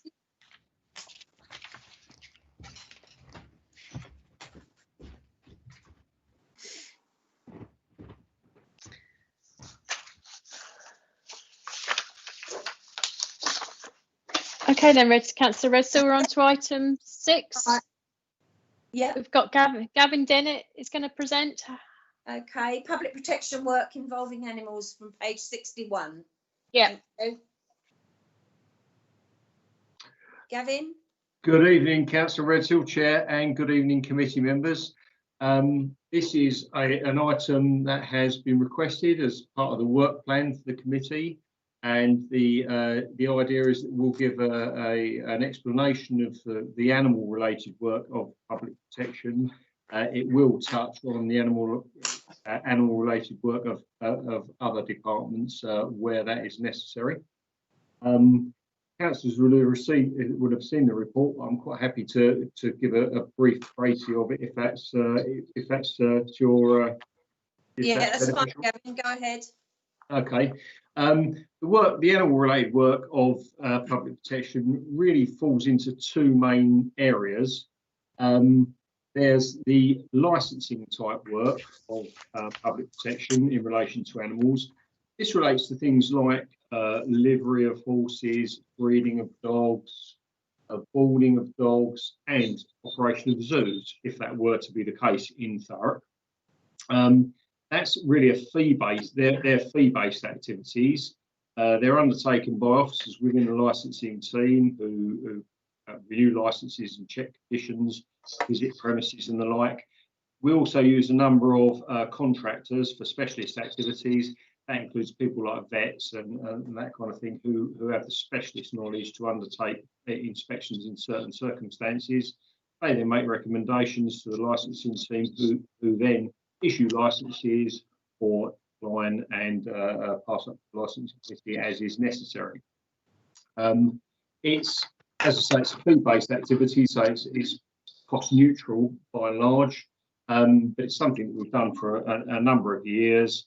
It's something that waxes and wanes really in terms of the amount of activity that we undertake, and it's something that we do have to be have a watching brief on, if you like. But the main activities at the moment, I'd have to say, are boarding and breeding of dogs and cats. We don't actually have a zoo in Thurrock at the moment, but the committee members can rest assured that if we did, we do have the expertise in-house to undertake the licensing thereof. There are other interesting aspects in terms of licensing of animal-related activities. Dangerous Wild Animals Act licenses are something that we would, in theory, administer. We don't at the moment because we don't have any Dangerous Wild Animals Act applications, but the principle behind that is that if somebody were to decide that they wanted to keep a tiger in Thurrock or a boa constrictor, the case might be, we would have to analyse the conditions under which the animal was kept, both in terms of the animal welfare and also in terms of the safety of residents who might be in the area and might be impacted if the said animal were to escape. The other aspects of animal-related work that public protection undertakes comes down to the trading standards and the activity that I undertake in relation to the health of farmed animals and also the prevention of the transmission of certain animal-related diseases, zoonoses as it's known. So trading standards commonly deal with the health of farmed animals. Thurrock is a very large farming area, but you'll be aware that there are a number of local authorities in the region, counties, for example, who are. So we work in conjunction with partners to ensure that there's a procedure in place to control the spread of animal diseases should these occur. The kind of diseases we're talking about, things like foot and mouth, blue tongue, which is a disease that affects sheep, and the committee should be reassured that we have emergency procedures and protocols in place for assisting in the southeast of England, essentially, if there are outbreaks of animal diseases. So essentially, the procedures that we would take involve the control of the movement of animals and biosecurity in relation to farms. And we're connected with an East of England network which provides facilities and in some instances equipment control of animal movements and for the ability to assist DEFRA and the Animal and Plant Health Agency, which is an agency of DEFRA, in terms of the control of transmission of animal diseases. The other interesting part, I guess, of trading standards work is more at the sharp end, if you like, in terms of control of the diseases that could seriously adversely affect people. So we're talking mainly in relation to things like diseases like rabies, where this can be transmitted by animals, and particularly in relation to the importation of animals into the UK, either illegally or otherwise, via ports. And we do have ports in Tilbury, we have DP World, ports in Thurrock, Freudian slip there. We have DP World, and we also have Tilbury. we have had incidences where animals have been discovered within the precincts of the port, and on occasion it's not entirely clear whether they've wandered in from the other parts of the Thurrock or whether they've been illegally imported. So in these circumstances, we have procedures in place to isolate animals and ensure that they're checked for rabies and that they are dealt with accordingly as a result of that check. So I think that's a sort of like a potted version, if you like, of what public protection do in relation to animals. There are, I said earlier that I'd touch on the few elements that other departments in relation to animals. And I'm thinking mainly in relation to assets and housing here. I will answer a question, Councillor Lawrence, later on if you've got your hand up there, but I'll just finish this bit briefly if I may. Housing obviously have tenancy agreements in relation to operation of council accommodation, and part of that is relates to the keeping of animals within council accommodation. There are various stipulations in relation to that, and in general terms, they're designed to ensure the welfare of the animal and the prevention of disruption to life in general and other residents in relation to council tenants keeping animals. The other area, if you like, where the council may touch on control of animals is in relation to assets, and that's in relation to non-residential council premises and land where animals might be involved. So performance, theatrical performance would be one. For example, on occasions, I think we've had theatrical performance of animals in Centre Theatre and in other venues within Thurrock. These are highly specialist areas, and you won't be surprised to learn that in general, the welfare of the animals and the safety of audience members and participants is generally subcontracted to specialist companies that deal with that kind of issue. Because it's a fairly rare occurrence, we don't actually have the in-house expertise to do that. We do commission the relevant services. So that's essentially the outline of what we do.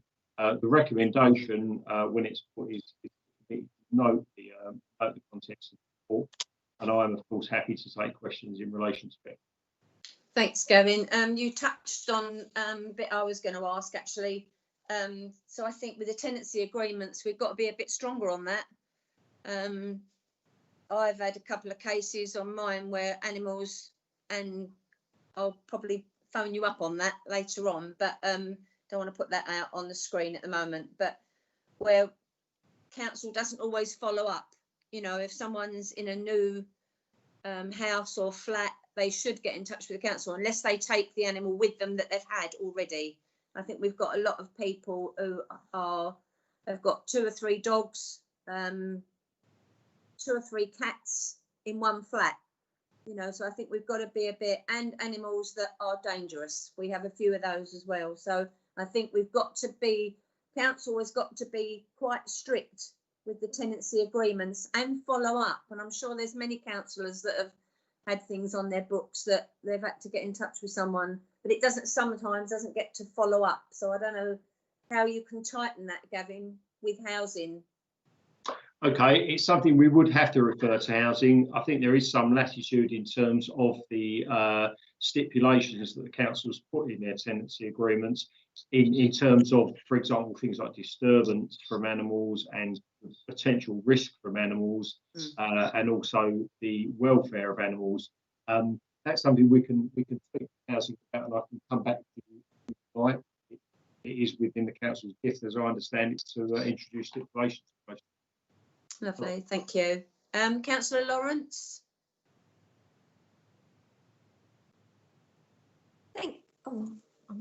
Right, thank you for the report. I didn't want to interrupt you earlier, but I was just trying to get in first because I know everyone wants to talk to you. My main questions is that when driving along the road and you see all these horses just abandoned there or tied up big chains around their neck, they don't look in a terrible state that you'd have to report to the RSPCA, but I'm just wondering what we could do about it if they're sort of like on council roadsides. Have we got any authority there? Right, okay. There are a number of issues there. In terms of the horses and their welfare, you're quite right. The Animal Welfare Act is what's called a Common Informer Act. So in general terms, the RSPCA will enforce where horses are in distress. Where we have had confusion in Thurrock before, to be fair, is where members of the public might consider horses are in distress. An experienced RSPCA officer might have a different view. That said, there are issues in relation to horses and particularly the horses straying. There's certainly the welfare of the horse. There's also the potential impact on the traffic of road users and the safety of road users, for example. So there are the police do have some powers in relation to ensuring that the road is kept clear of livestock horses, so that people don't essentially crash into them and injure the horse or the other livestock, and also potentially themselves. In terms of the council's direct powers in this area, they would generally be confined to property the council have control of, i.e. they own, and assets do actually undertake work in relation to council's property and in relation to ensuring that any leases for grazing, for example, they issue come with appropriate conditions so that they can ensure that grazing livestock is dealt with appropriately and is relatively safe. Right, okay. And my other question is what about housing associations with the problems of people in flats with dogs or the amount of dogs? Have we got any way of powers of dealing with that? Not directly in that instance, in terms of the fact that the housing association will have their own terms. They'll have their own tenancy arrangements, their own tenancy agreements. In general, they will have some kind of stipulations in their tenancy agreements, because residents who are disturbed by problems would have recourse to civil action. There's also the potential, in terms of dogs, for the creation of a statutory nuisance, which the council do have powers to intervene in that instance. But they're not. We don't have as much direct control as we would over our own tenancy assets. Right. So if someone's living in the Thurrock area, but they're under Swan housing, and they've got problems with dangerous dogs above them and a danger to their children, and Swan housing are sort of like lacking in doing anything about it, because I know most tenancy agreements, they're only allowed one medium dog, and if they've got 2 or 3 dangerous dogs up there, they should just report that to the police then. It's correct to say that the police do deal with dangerous dogs, and that they are the primary authority that would deal with that.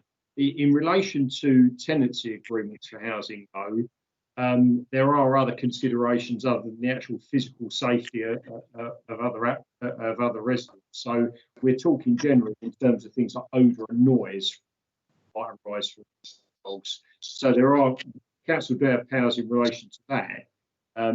If we're referring to the risk, the physical risk of attack, as it were, that is primarily something that residents should speak to the police about. And if housing associations are recalcitrant, that's something we obviously could assist the police in communicating with them. Right, okay, thank you. Councillor Rigby. Thank you, Chair. Thank you. Yes, just with regards to now that sort of breeders have to be registered, have you seen an improvement in, there being a reduction in puppy farms, and also with the puppies now they have to be a minimum of 8 weeks old? Has there been a sort of registered improvement since the breeders now have to be registered with the council? I think we've seen there is an improvement in terms of the actual people who bother to register. I think the issue with illegal puppy farming, quite frankly, is the fact that the people are unlikely to register. I think it's a general principle that people who approach the council to register for these kind of activities are, by definition, more inclined to be compliant with the rules, more inclined to be caring for their animals. There are issues in relation to one of the other things in actual fact trading standards quite frequently is the importation of animals. That's quite frequent. Puppies who are removed from their mother before they're due, so to speak. They're unweaned, and they're also the vaccinations aren't necessarily in order, and that is something we do have to intervene in, and in some instances for animal welfare and also for prevention of disease transmission, we do have to remove dogs or puppies to a place of safety to ensure that they're vaccinated and are safe. But there are conditions in relation to the dog breeding licences that Thurrock issue, and we would obviously enforce them vigorously in relation to any infractions. We work in conjunction with other councils who also issue dog breeding licences. So, for example, if a dog's bred elsewhere and brought into Thurrock, we would obviously contact the authority with a breeder's licence if there are concerns. So where are you picking up on these puppies that have been imported? Are you finding them at the Tilbury, at the dock, or were they being picked up actually once they're in the community? Generally, occasionally, the ones that we pick up in the dock are sometimes, occasionally, you might catch puppies being illegally imported. Generally speaking, we're in a difficult position in relation to docks because it's whether they're strays or whether they've got off the container. There is the possibility of stowaways, as it were, in relation to animals as well. So we do have to be careful about that. We obviously have to take the precautionary principle, and we simply don't know, and we obviously wouldn't want sort of like rabies or plague or whatever else might be transmitted by these animals getting out into the residents of Thurrock, also more wider afield. In terms of the actual incidents where we get animals that have been imported illegally or without the relevant documentation, applications, or where they dealt with in the way that we would do in this. Generally, and it's quite frequent, as we said, where the purchaser of an animal claims to our trading standards department because they've been, I was going to say sold a pup, but they've been sold basically not what they're really expecting. They've been sold something which an animal which subsequently becomes ill. And we obviously, our trading standards officers, together with our licensing officers, work in close coordination with the RSPCA and the police and Border Force and various other organisations in relation to this. It's usually as a result of consumer complaint. Thanks, Gavin. Councillor Kent.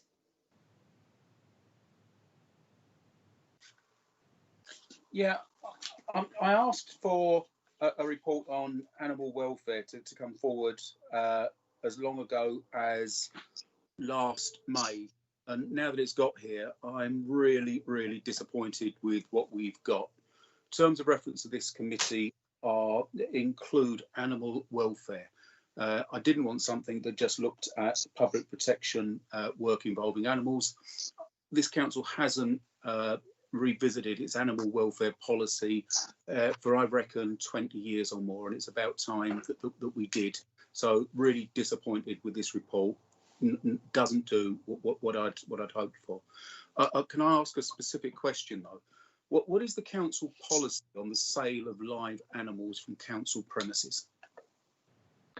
In general terms, the sale of live animals would be regulated by pet shop licensing. So it would be the premises would have to be appropriate for the sale of live animals. There could be, which I may not be aware of, provisions in relation to lease agreements the council might have with its commercial tenants, which would prohibit that. Will be dealt with on a case-by-case basis, I would suggest, in relation to the premises. So Pets Home, for example, if that were to be a council premises, might be something that would apply. The main control that we would have is under the pet shops sort of license provisions. So, for example, the keeping of animals for sale is subject to conditions in relation to size of the enclosure, for example, that the animals are kept in, the supply of food and water that they're provided with prior to sale. It has to be said Councillor Kent, that it is something that we rely quite frequently on the expert opinion of vets to inform us on. So if we're confronted with a situation where we feel that animals aren't treated correctly in relation to the conditions that they're kept under prior to sale, we would consult with Council's veterinary advisor to ensure that we had grounds if we were going to take steps about revocation of pet shop license. What about sale of live animals by auction? It's not something that we've got a great deal of experience of. I mean, it's something that happens in the farming community in a sense, in sort of like farmers markets. What about from a village hall? It's not. If you're going to refer to a specific incident that I'm not aware of, it's but no, sorry. Is it permissible or not? What's the council policy on it? It would depend. There isn't an overall policy as far as I'm aware. It would be something that the conditions of lease of the village hall would have to take into account, and it's something referring back to what I said previously about the assets to do this. That is something that obviously we would have to refer to the council's assets team. In reality, if public or another council were informed that there were inappropriate animals occurring in council premises, we would immediately refer back to the council's assets department and give them advice in relation to animal welfare, potentially in relation, potentially with the benefit of the vet's opinion, if there was an individual case of animal cruelty being alleged, or in relation to sustaining a legal opinion if there was some sort of infraction as to the council's responsibilities in relation to the use of its premises. Councillor Kent, you happy with that? I don't think I am actually. No, and I'm sorry, one of my pictures just fell off the wall. Sorry. It's just another example of why I think we need to totally re-examine, refresh, rewrite the animal welfare policy of the council.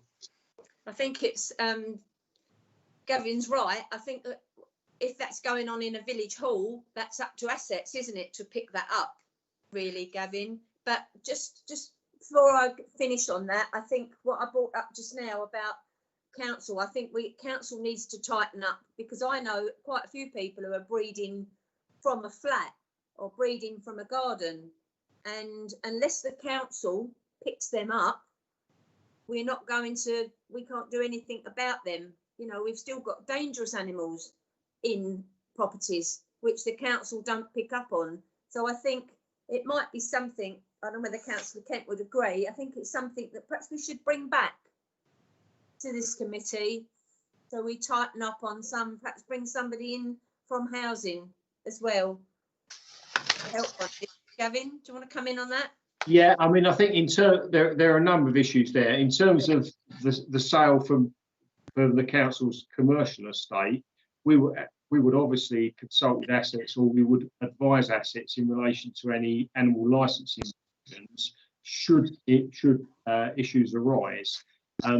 We have access to the appropriate expertise in relation to animal welfare. If there are any particular issues that Councillor Kent or yourself, Councillor Redfield, or other members wish to draw to our attention, we would of course work with our colleagues from assets to ensure that the council's premises aren't used inappropriately, and there will be terms of lease that would indicate how they should be used. In terms of the general point about, or the more general point about the breeding of animals from council accommodation, if that is to be the case, then it is something that we could revisit in conjunction with housing, obviously the council's tenancy agreements, and see if there's any action there that's appropriate in relation to individual cases. I think it's something that could be brought back to this committee. It's something with conjunction with housing. I think it's something we ought to follow up.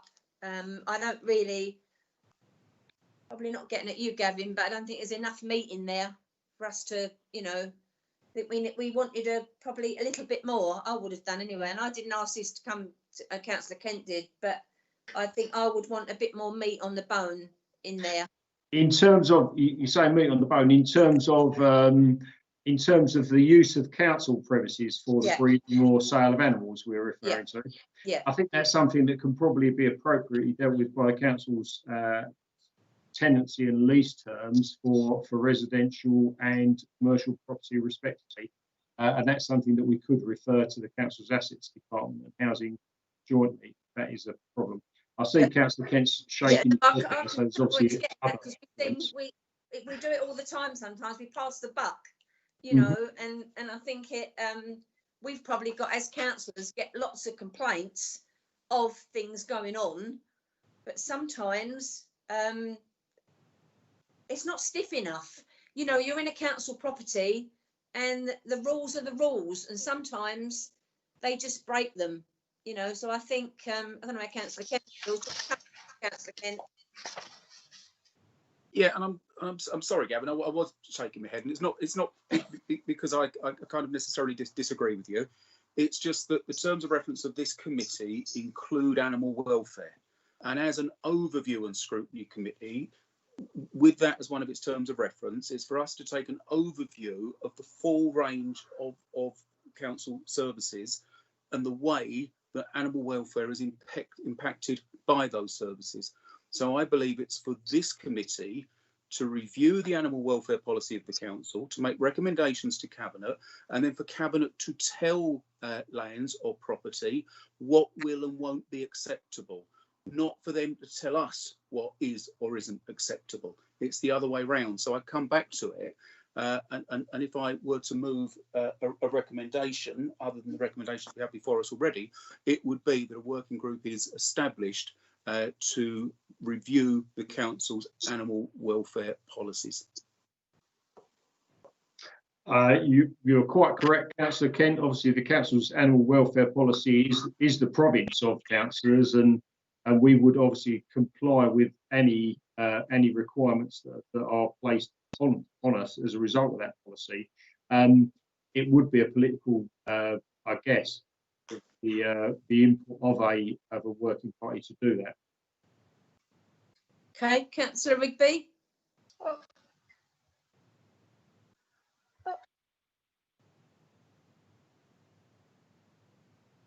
You're muted, Councillor Rigby. Sorry, Chair. Thank you. It was just really going back to the issue of breeding. I mean, the laws did come in that breeders did have to register with the council if they're selling puppies. But the difficulty is, as Gavin said, is that the good breeders are the ones coming forward.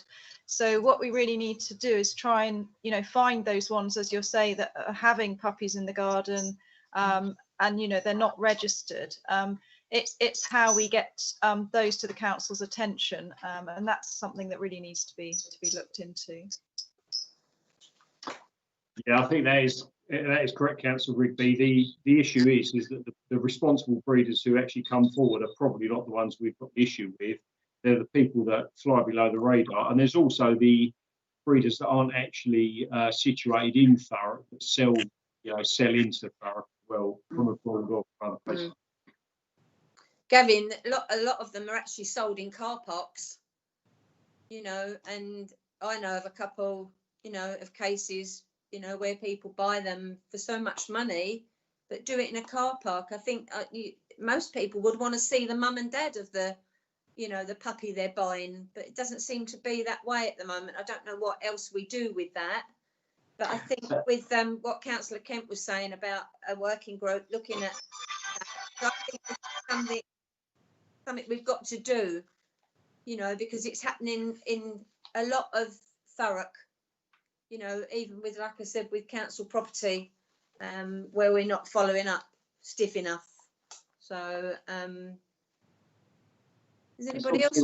We can make the housing, you know, housing officers where they, you know, they would be day to day, they would be dealing with infractions of tenancy agreement.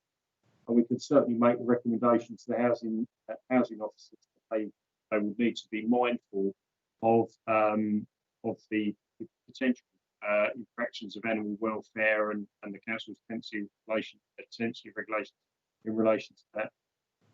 But that's where housing would need you, surely. It would need your input into that, because I don't think housing have got that speciality, have they, to deal with it? Housing, you know, the tenancy agreement or tenancy agreements can be drafted, and they may vary. For example, in certain instances, you might have a different tenancy agreement depending on the nature of the accommodation. So, for example, high-rise flats might not to keep certain types of animals in, so the tenancy agreement pertaining to that kind of occupation would exclude that. Garden flats or houses, there might be a little bit more latitude, but it would be something that would be stipulated in terms of the housing, you know, housing officers. It would be something that was stipulated in the actual tenancy agreement. They would be able to, in terms of any subtler issues that might arise in terms of animal welfare or breeding, obviously in terms of things that are licensed, that in terms of animal welfare, in general terms, we would refer it to the RSPCA. Yeah, perhaps a few spot checks would be good, wouldn't it? Because I think we've got in the high rise, I'm sure Councillor Kent knows a few, we've got 3 dogs in a flat, you know, with children, and I think it's probably a bit of overcrowding with the pets, you know, so I think it's something. That's something that on an individual basis should definitely be referred to the housing officer for the area in which you're concerned. Yeah. But then housing would have to come back to you, wouldn't they? Because they wouldn't have the expertise, I don't think, to deal with it. Not necessarily. It would depend on the situation, because if there are stipulations in relation to the number of dogs, for example, they would be able to enforce that. It's a fairly straightforward thing. If it's in relation to animal welfare, it's something they might engage the services of a vet or consult with the RSPCA to see if there is an issue. Okay. Thank you. Does anybody want to come back in? Councillor Fletcher, sorry, Mike. You're muted, Mike. Okay. Thank you, Chair.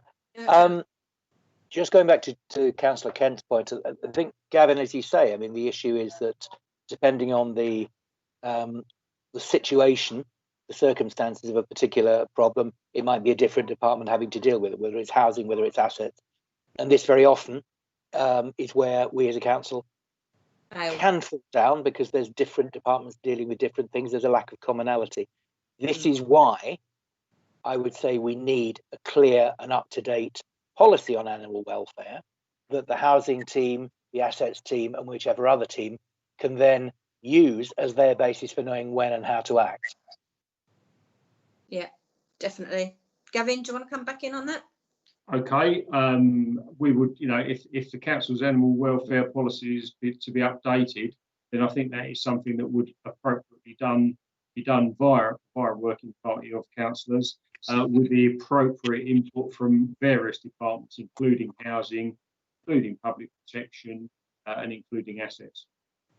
Yeah, I'm not always happy with working groups, but sometimes they do fulfil the right thing. You know, we do get them to fulfil it properly. Do members want to put in a 1.2 for a working group?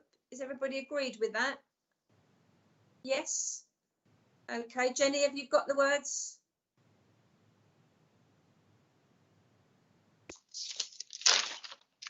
I did have them. Bear with me. Gosh.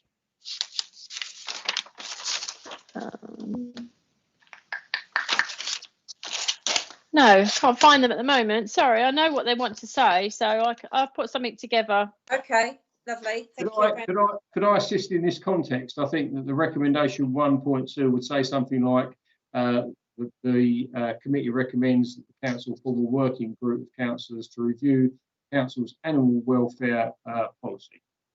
That would seem to me. I'm quite happy with that. Yeah, definitely. Yeah, I think long overdue. Yeah, I think we should. Okay. Has everybody had their say on this part of the agenda? Yeah. Okay. Recommendations 1.1, cleaner and greener and safer review and scrutiny. Note the contents of this report. And 1.2, we want a working group. For Jenny's going to put the words together for that one. Okay. Agreed. Great. Thank you. Okay, Councillor. Still got 2 reports to go. Going to move on to item 7. Yep. And Page we've got 65. Delau. Delau's going to be presenting this report. Okay, thank you. Yeah, good evening, Chair and members. I'm Delau Ahmed. I'm the Council's Housing Enforcement Manager responsible for private housing and CCTV. Thank you. My CCTV report sets out the interim results of implementing the public identification CCTV policy for antisocial behaviour and environmental crimes following its cabinet approval on January the 15th, 2020. During this period, crime levels have dropped by 28%, but antisocial behaviour reports that Essex Police have increased during the pandemic. What I'll do is that I'll guide the committee through the report, if that's okay, Chair. Yeah, fine with me, thank you. Okay, so the background information about the scope of the CCTV service is that control room monitors and records 24 hours a day, 365 days a year. The council has over 600 cameras spread over 40 locations. That includes Grays, Tilbury, Chadwell St Mary, Purfleet, South Ockenden, East Tilbury, Corringham, Stamford La Hope, and Stifford Clays. And it also has cameras spread over open spaces, including the town centres. The public identification CCTV policy is published on the council's website to be transparent and accountable to the public. In terms of our evidence packs that we produce, control room produced 624 evidential packs from April 2019 to June 2020. Our evidence packs are recordings and statements of CCTV operators produced for the police and the council enforcement officers. If we look at table 1 in the report, this shows our police evidence packs that we've produced, and it shows that violence, antisocial behaviour, vehicle crime, robbery and theft made up resident and policing priorities for investigations. Then if we look at table 2, this shows council evidence packs, and it shows that antisocial behaviour, fly tipping and misuse of common communal parts as council housing priorities for investigations. In terms of the interim results over the last 6 months, there's been no appeals for public help to identify persons of interest over the last 6 months.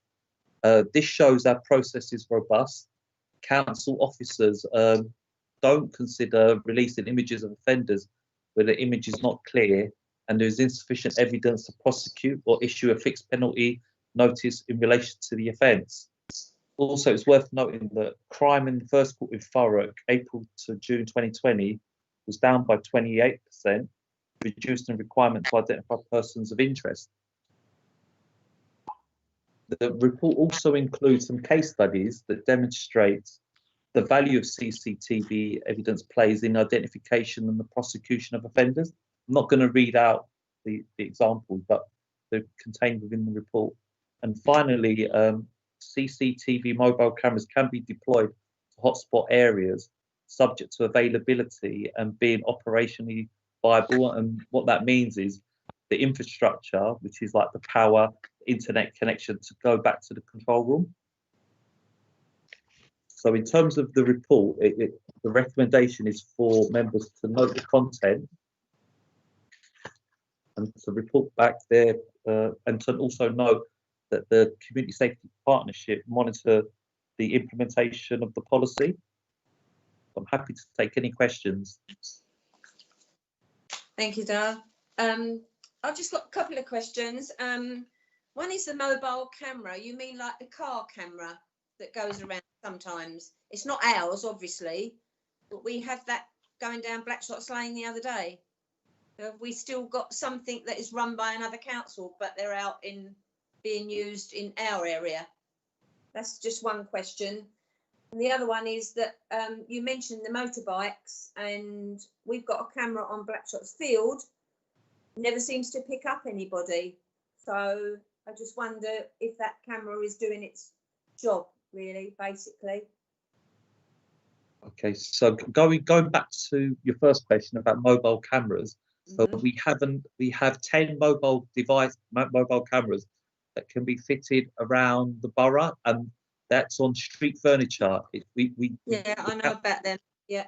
Okay, the council's CCTV, when we don't have CCTV cameras on moving vehicles. Right, we've had one in Blackshots the other day running round. So I just need, perhaps you can follow that up for us and find out why and what it's doing in the area. Okay, I can do that. And in terms of motorbikes, ourselves and Essex Police have worked together closely on a number of operations. We've identified bike riders and we've identified those offenders, and their bikes have been seized. Good. Yeah, I know about them. Yeah.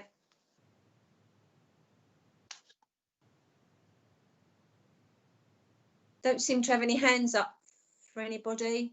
Jenny, have you got any? Councillor Lawrence has just put her hand up. Okay, Councillor Lawrence. Hello there. Thank you for the report. It was quite interesting. I just got one question, what I hope you could help me answer, is that with the mobile cameras, as councillors, what sort of reasons do we have to ask for a mobile camera to be moved into a certain area?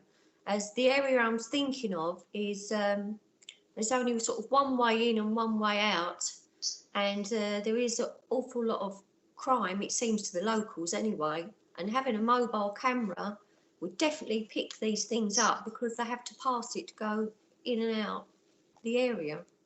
Any ideas on that? Yes, councillor. Normally what happens is that where you have intelligence like you've described, those reports would come to our local action group, where they will get discussed with partners, and that includes the police, to identify what offence is being committed, the operational need, and whether it's physically possible to install a camera at that location. But generally, cameras are installed where there's a need to either apprehend or deter crime occurring in the first place. Right, so who do I contact then? Do I go through to the police or do I come through to you and then we negotiate with the police? It could be highlighted to the police as a priority area, or it could alternatively it can be emailed to the community safety team.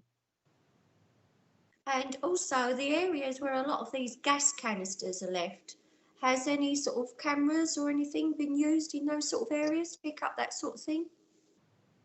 Yes, there have been previous incidents where cameras have been deployed to car park areas to deter, those offences. Well, young people in their cars taking the gas. And you think that's working? Or is it just moving on to another area? Generally, it's been identifying the owners of the vehicles and the messages going out to those people to move on to another location. Right, and that's that is what we've seen. reported to the police then if you've got the registrations? Yeah, we work very closely with the police in that regard. They would obviously contact, those vehicle owners. Right, okay. Thank you very much. Coming back on that, Councillor Lawrence, you have got an enforcement officer in your area. They're designated areas all the way round.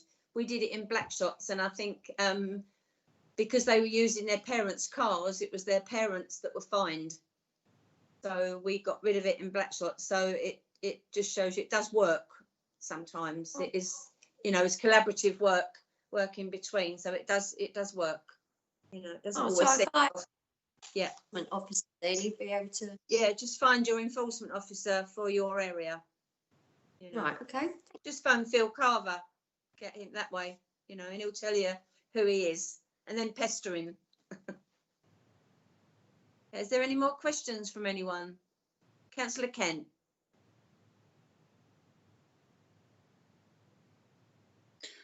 Yeah, I think when we agreed the policy on public identification, we asked for the 6-monthly report back because there was a concern that some areas had kind of gone down the name and shame route, and we were concerned that that shouldn't happen in Thurrock.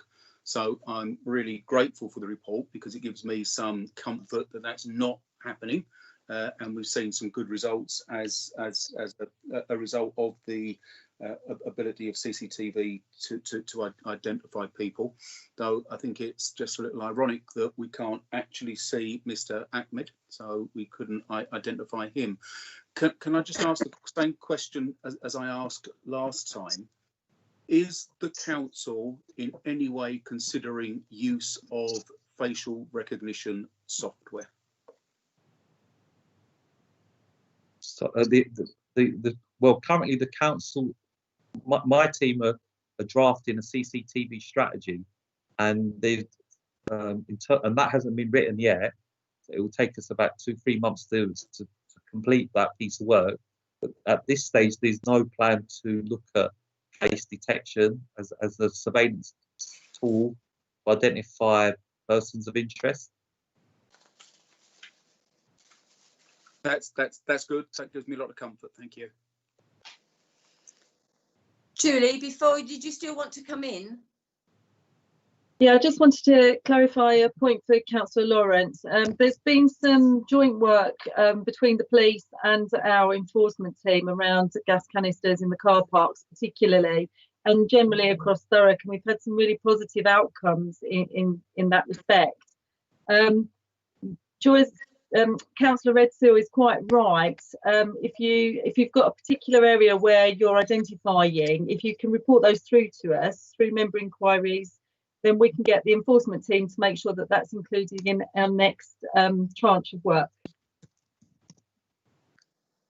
Members, do you want to suspend standing orders? We've got one more agenda to go after this. Does everybody want to carry on? Yeah, I move fine. we suspend Yeah, standing fine. orders to Okay. close. Thank you. Does anybody else want to talk on this part of the agenda? There's no more hands up, Councillor, so I recommend perhaps go to the recommendations.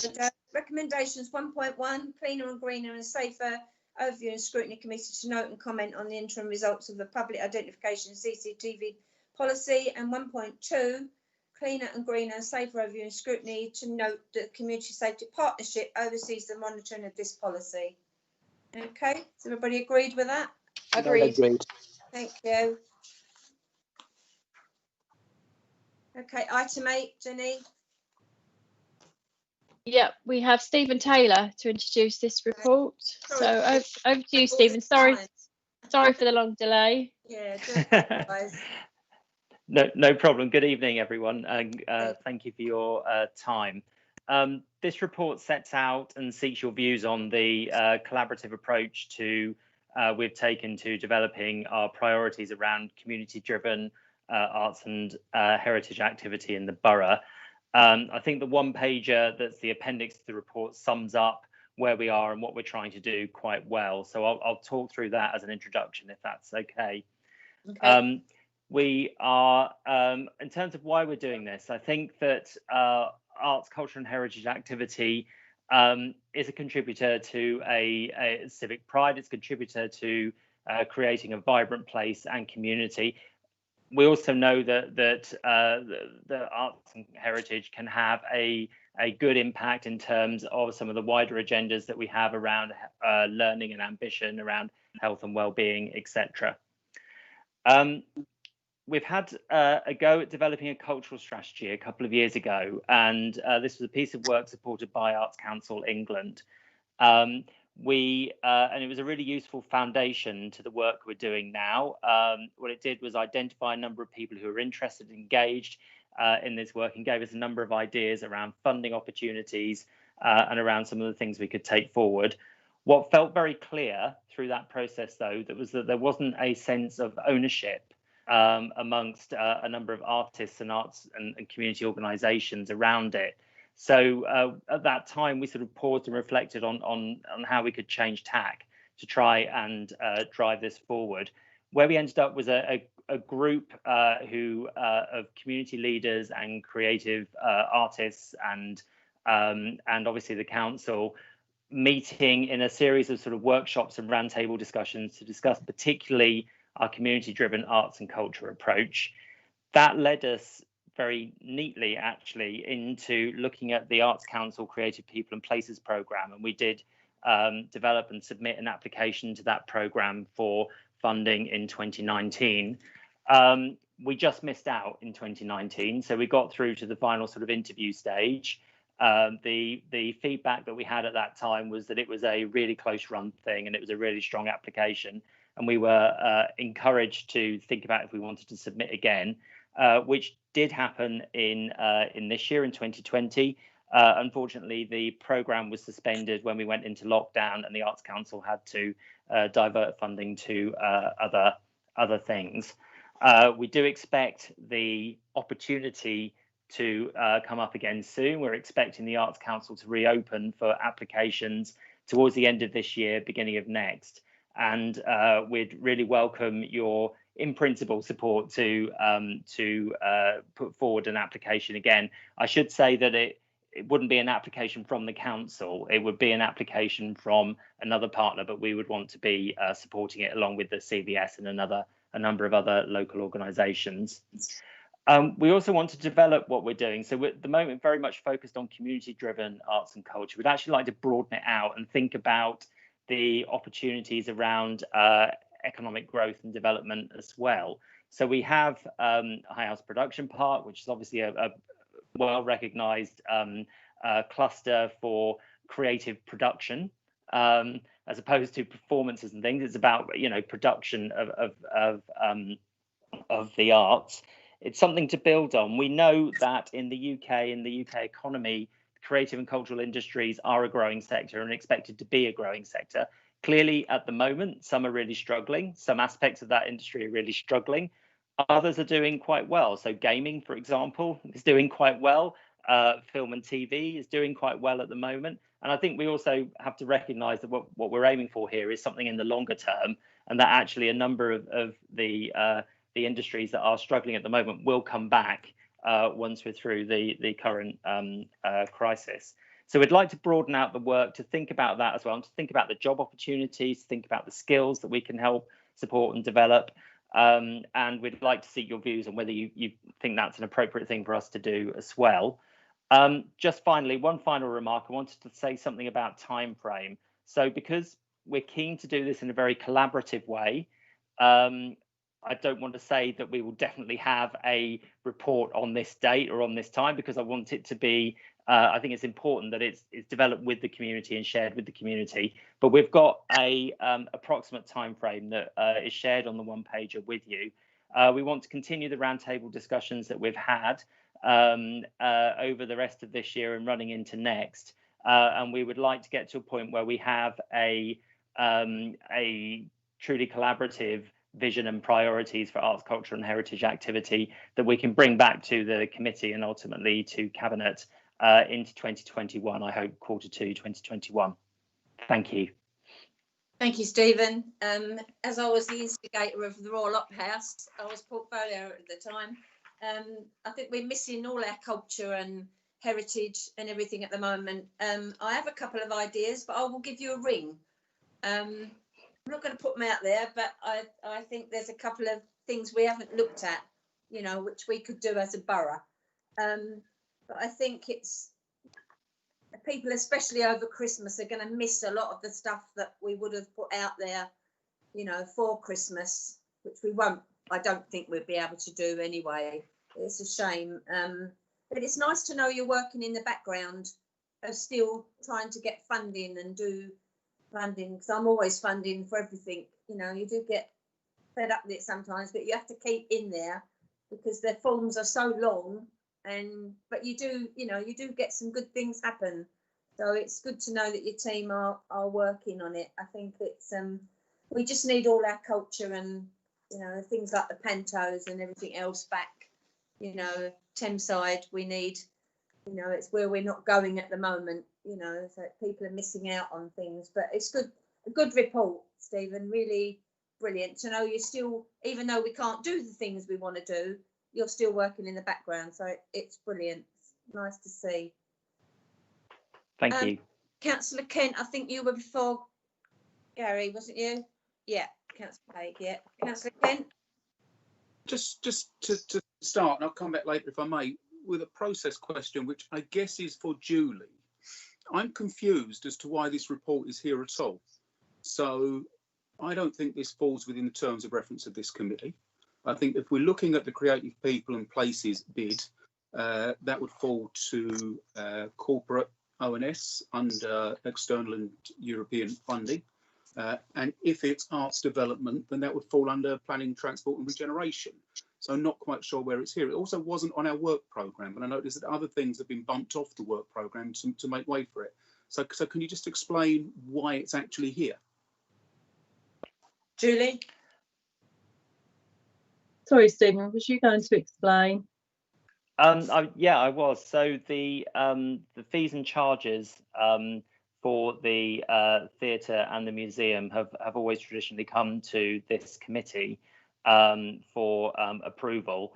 And that was the basis on which we bought this report as well. If it isn't appropriate to come to this committee, of course, we'll take it to another committee instead. Julie, did you want to come in on that at all? Are you all right? I'm fine. No? Okay. I'm fine, Joy. Thank you. Councillor Haig? Thanks, Chair. Yeah, thanks very much, Stephen. Yeah, obviously, as you said, there's sort of a growing kind of sort of creative and cultural centre of excellence emerging here, and we've had some great interventions like the Royal Opera House, the Production Park, etc. And obviously the clusters that build up around those. But what I'm kind of, obviously this can be quite a nebulous sort of subject. I'm kind of interested in what, just some examples of what you think the kind of practical, physical outputs might be of this kind of work programme, because it could go anywhere really. And I think obviously we need to make sure we build on the strengths that we've got, we build on the kind of capabilities locally that we've got. But I'm just kind of a bit not exactly sure exactly what you think the outcomes would be of this work programme. Thanks. Sure, thank you. Okay, so I think the outcomes will be that in terms of our sort of community driven arts and heritage activity, I think one of the outcomes is if we have a shared vision and we have priorities that we all sign up to, then it gives people a good basis for external funding bids. It gives them something that they can refer to when they're making those applications. It also helps us identify who's interested in what, and maybe where there's opportunities to join up and collaborate and work together to deliver a bigger or better programme. I think that a lot of that happens already. I'm not pretending it's not happening and this will transform it, but I think it's about just trying to facilitate that and sort of progress it for organisations. I think in terms of the thinking about the economy and the jobs and skills and the businesses, I'm not sure how far we can, where it will go or how far it will go. I think that's one of the things we've got to work out. So we know that the sector is growing. We know that there are a number of people across the Thurrock that already work in the sector. We also know that across the Thames Estuary as a whole, this is a growing sector, and there are quite a large number of people who are employed in creative and cultural industries, quite often before the pandemic commuting into London to work in those industries. And I think that's where the opportunity is, to work out what we can attract back to being local and what we can persuade people to set up locally rather than commuting into London to deliver. I think that there's certainly more work to do, which is why we want to work together with other organisations on this. But I do think there are opportunities there, and I think it's worth exploring. Let's see what's out there. Thank you, Stephen. Can I just come back a second, Joy? Yeah. I think obviously where these things tend to work successfully is where you've actually got a sort of a hub and there's kind of clusters that build up around them. So, we've got world-class hubs here already, haven't we? So I guess it'll be interesting to sort of see what other sort of related kind of areas there might be that could build on those hubs, and what other completely new areas there might be that actually can be developed into sort of hubs, really. So yeah, I think it's interesting. I'm quite, obviously it's important that it's not just done as a sort of, the creative side is important, and we, as Joyce said, we're all missing the theatre and everything else, really. But I think it's important that, as you touched on, so we link it into kind of economic development for the area, really, and obviously building on the sense of place. I see John's not agreeing with that, but I think that's a key area of this for me, really. And I think, it's engaging communities as well, and sort of building on our heritage and diversity that we've got locally. So there's a lot of strands to it, really. But I do think the economic development piece is important. Thanks. Yeah, Stephen, I was just going to say, some people have got long memories, some haven't. But as I've been around a little while, same as John, Gary, in 2006, we brought the big screen on a lorry into Lakeside, and we had people actually sitting on seats in the car park, and we had a film shown on, and it was really lovely. All the shops were engaged, and it was just something that I've heard of a couple of councils that have actually done it, where we've got Blackshots Field with nothing on it, to the side.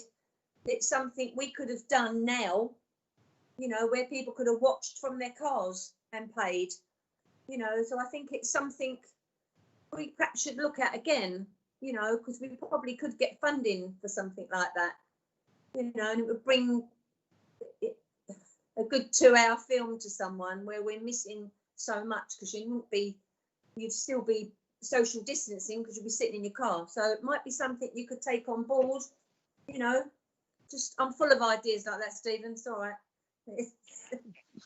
Thank you. I'll take it away and look into it. Yeah. Okay. Yeah. I just think we need something to hang on to, which we've not got at the moment. So, Councillor Kent, did you want to come back in? Yeah, and I wasn't actually disagreeing with Gary. I do agree. I just think that we've had over many years this kind of rush to invest in bricks and mortar rather than investing in grassroots activity, and we tend to put money too often into buildings and structures and not into people that are actually going to create art. So what do I mean by that? I think a good example of it is you look at the Acme Artist Studios over at High House, built in collaboration with Acme, clearly, with a kind of program that says they'll be fully let within kind of 18 months. And actually they were fully let within something like 6 months. And the vast majority of them were let to artists who were already active in Thurrock, or who lived in Thurrock but couldn't be active in Thurrock because there was nowhere for them. So, that's a good example of kind of matching a development with the needs of the local artistic community.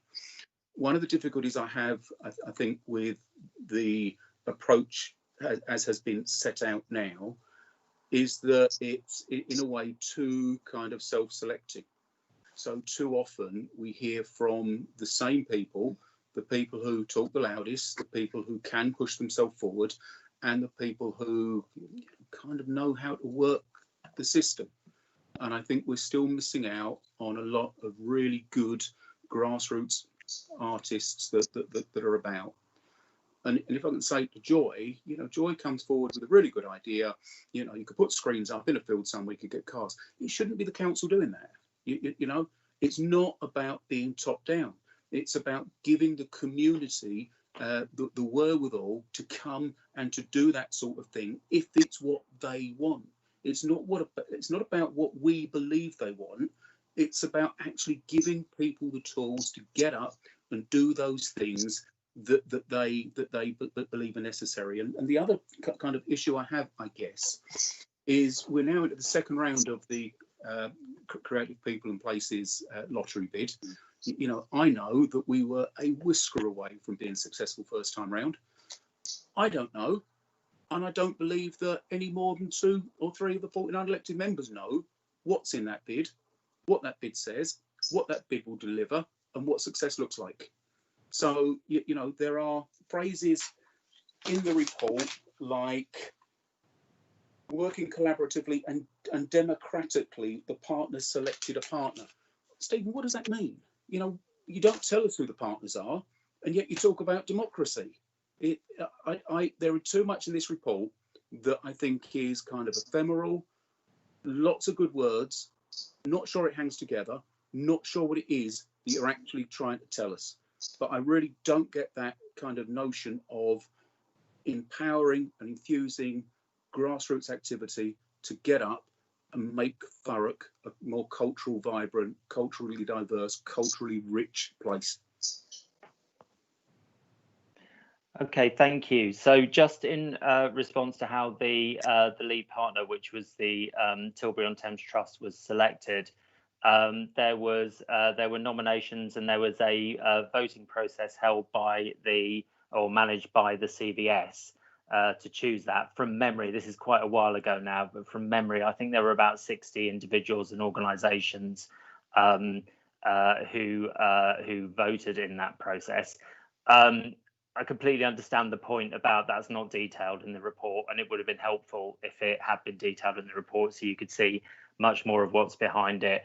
I can also understand the point about the bid and the application being much clearer to everyone. I guess just at the moment we don't know what might change in the Creative People and Places programme, and therefore we don't know what might need to change in the bid. But I think it's a really good point, a really strong point about actually if we want this to be truly community driven, people have got to be able to see it, and therefore we've got to make more visible what's going into that application, what it's aiming at, what it's trying to achieve, and what the costs and the outcomes might be. So I completely take that on board, and I'll take that back to the other partners, and we'll see what we can do. I do think, Steve, whatever we do culturally has got to be good. You know, whatever we do involving community, and I'm always raising funds in my area, and whatever we do just to bring people together in this pandemic we're in at the moment, we need to bring people together to get them involved, you know, to do something in whatever area it is. We just people need something to hold on to at the moment, you know, and there isn't really anything there at the moment. So you've got a hard job with this one at the moment in the pandemic we're in. So thank you. It's just an idea that hopefully you'll just think about it, you know, whatever it is. Has everybody said their piece? Okay. Yeah, there's no more names, Councillor, so on to the recommendation. Okay, I won't read it all out, you can all read, you know. Is everybody happy with the recommendations? Yep, noted. Yes. Yes, Agreed. Thank you. Just the work programme now.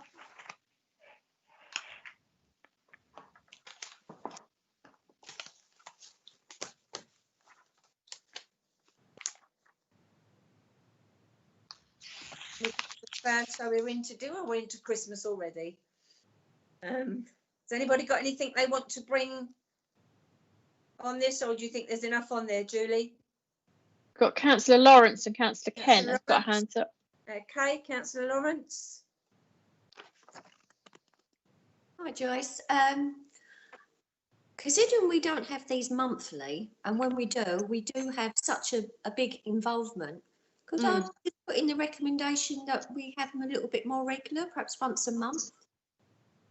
Because I don't mind coming along. I know everyone might agree with me, but it's with all the other committees you've got as well, isn't it? Yes, such a good meeting. It seems as though it is. No, such time, and then we sort of rush it to the end. That's one point. And the second point is, do you think I could add on that we have an update from the path along Coalhouse Fault? It's from the subsidence, because it's not getting better, it's getting worse, especially with the bad weather during the winter.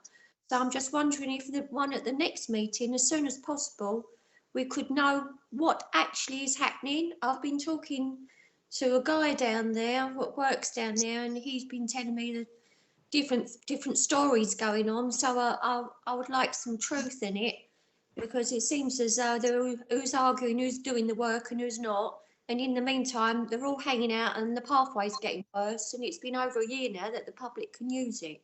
I think that's probably something Julie could talk to you about offline, I think. Yes, Julie? I don't know. I like it more brought to the meeting so we all know what's going on. Because I'm not the ward councillor for that area, so I'm sure they'd be interested to know as well. Julie, have you got any views? This work falls into the Place Directorate, so it'd be something I need to talk to Andy Millard about, but certainly I can raise that with them, not a problem. Okay, brilliant. Lovely. Councillor Kent, did you still want to come back in? Yeah, I do. I kind of tend to agree with Councillor Lawrence. It would be good to have that report. I think it needs to go to Planning, Transport and Regeneration. It fits within their terms of reference under built. It does, yeah. Yeah, but not else. Look, I'm really concerned that the report that we were promised tonight on sports strategies, indoor built facilities and playing pitches wasn't here tonight and has disappeared entirely from the work programme. Why is that? I have no idea. Julie, do you want to come in on that? As far as I know, the sports strategy is finished, isn't it, Julie? No, Joy, sorry. Councillor Kent, it is on the work programme. It's called the Active Place Strategies. That is a group of strategies. It's made up of 4 documents. One is the built facilities, one is the parks and open spaces, one is the transport, and the other one is the plan pitch strategy. Yes, that's correct. Thank you. So they are there. They weren't able to be brought to tonight's meeting, and we did ask the chair if we could move those to December's meeting because we were waiting for some final work in from an external consultant. So it is coming back in December? Yeah, but I can understand the confusion because the names changed to reflect the suite of strategies that's coming in. Okay, is Jahar doing, Jahar's doing that one then? It is going to be a joint paper because it forms part of the local plan work. So Lee Nicholson and Jahar Ali will bring the paper, yes. All right. Are you happy with that, Councillor Kent? No, I'm not overly happy with it. It sounds to me as though the piece of work that we believe that was coming to us is being diluted, wrapped up in something else. So no, I can't say that I'm overly Obviously, happy. I didn't know. You know more about that because you probably discussed it at an earlier stage. So, and I would like to see that anyway.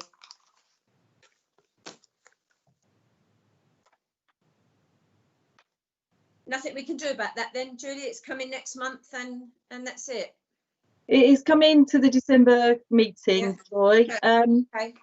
I'm not sure I understand John's comment around dilution. It encompasses all of those. It was just the way that it was phrased. It's only a title change, I can assure. Okay. Is it wouldn't be ready to have an extraordinary one in November or something? Just that one? No? No, we're still fine tuning with we're still working with the consultant on the final piece. Okay. Okay. We're probably not happy about that, but you have to suck it up sometimes. So there's no more hands, Councillor. Okay. Pretty happy with that work programme? Yes. Okay, I'd like to thank everybody because that's been really good meeting. Well, I found it good. Anyway, it's good discussions from everybody. And thank you so much. I'm sorry, Stephen, you had to wait so long. Get in on there. Thank you, everyone. Cheers. And thanks, Jenny. Thanks, Julie. Chaired. Thank you. Thank you. Good night. Thank you. Good night. Thanks, Darren. Good night. Good night. Thank you. Good night. Stay safe.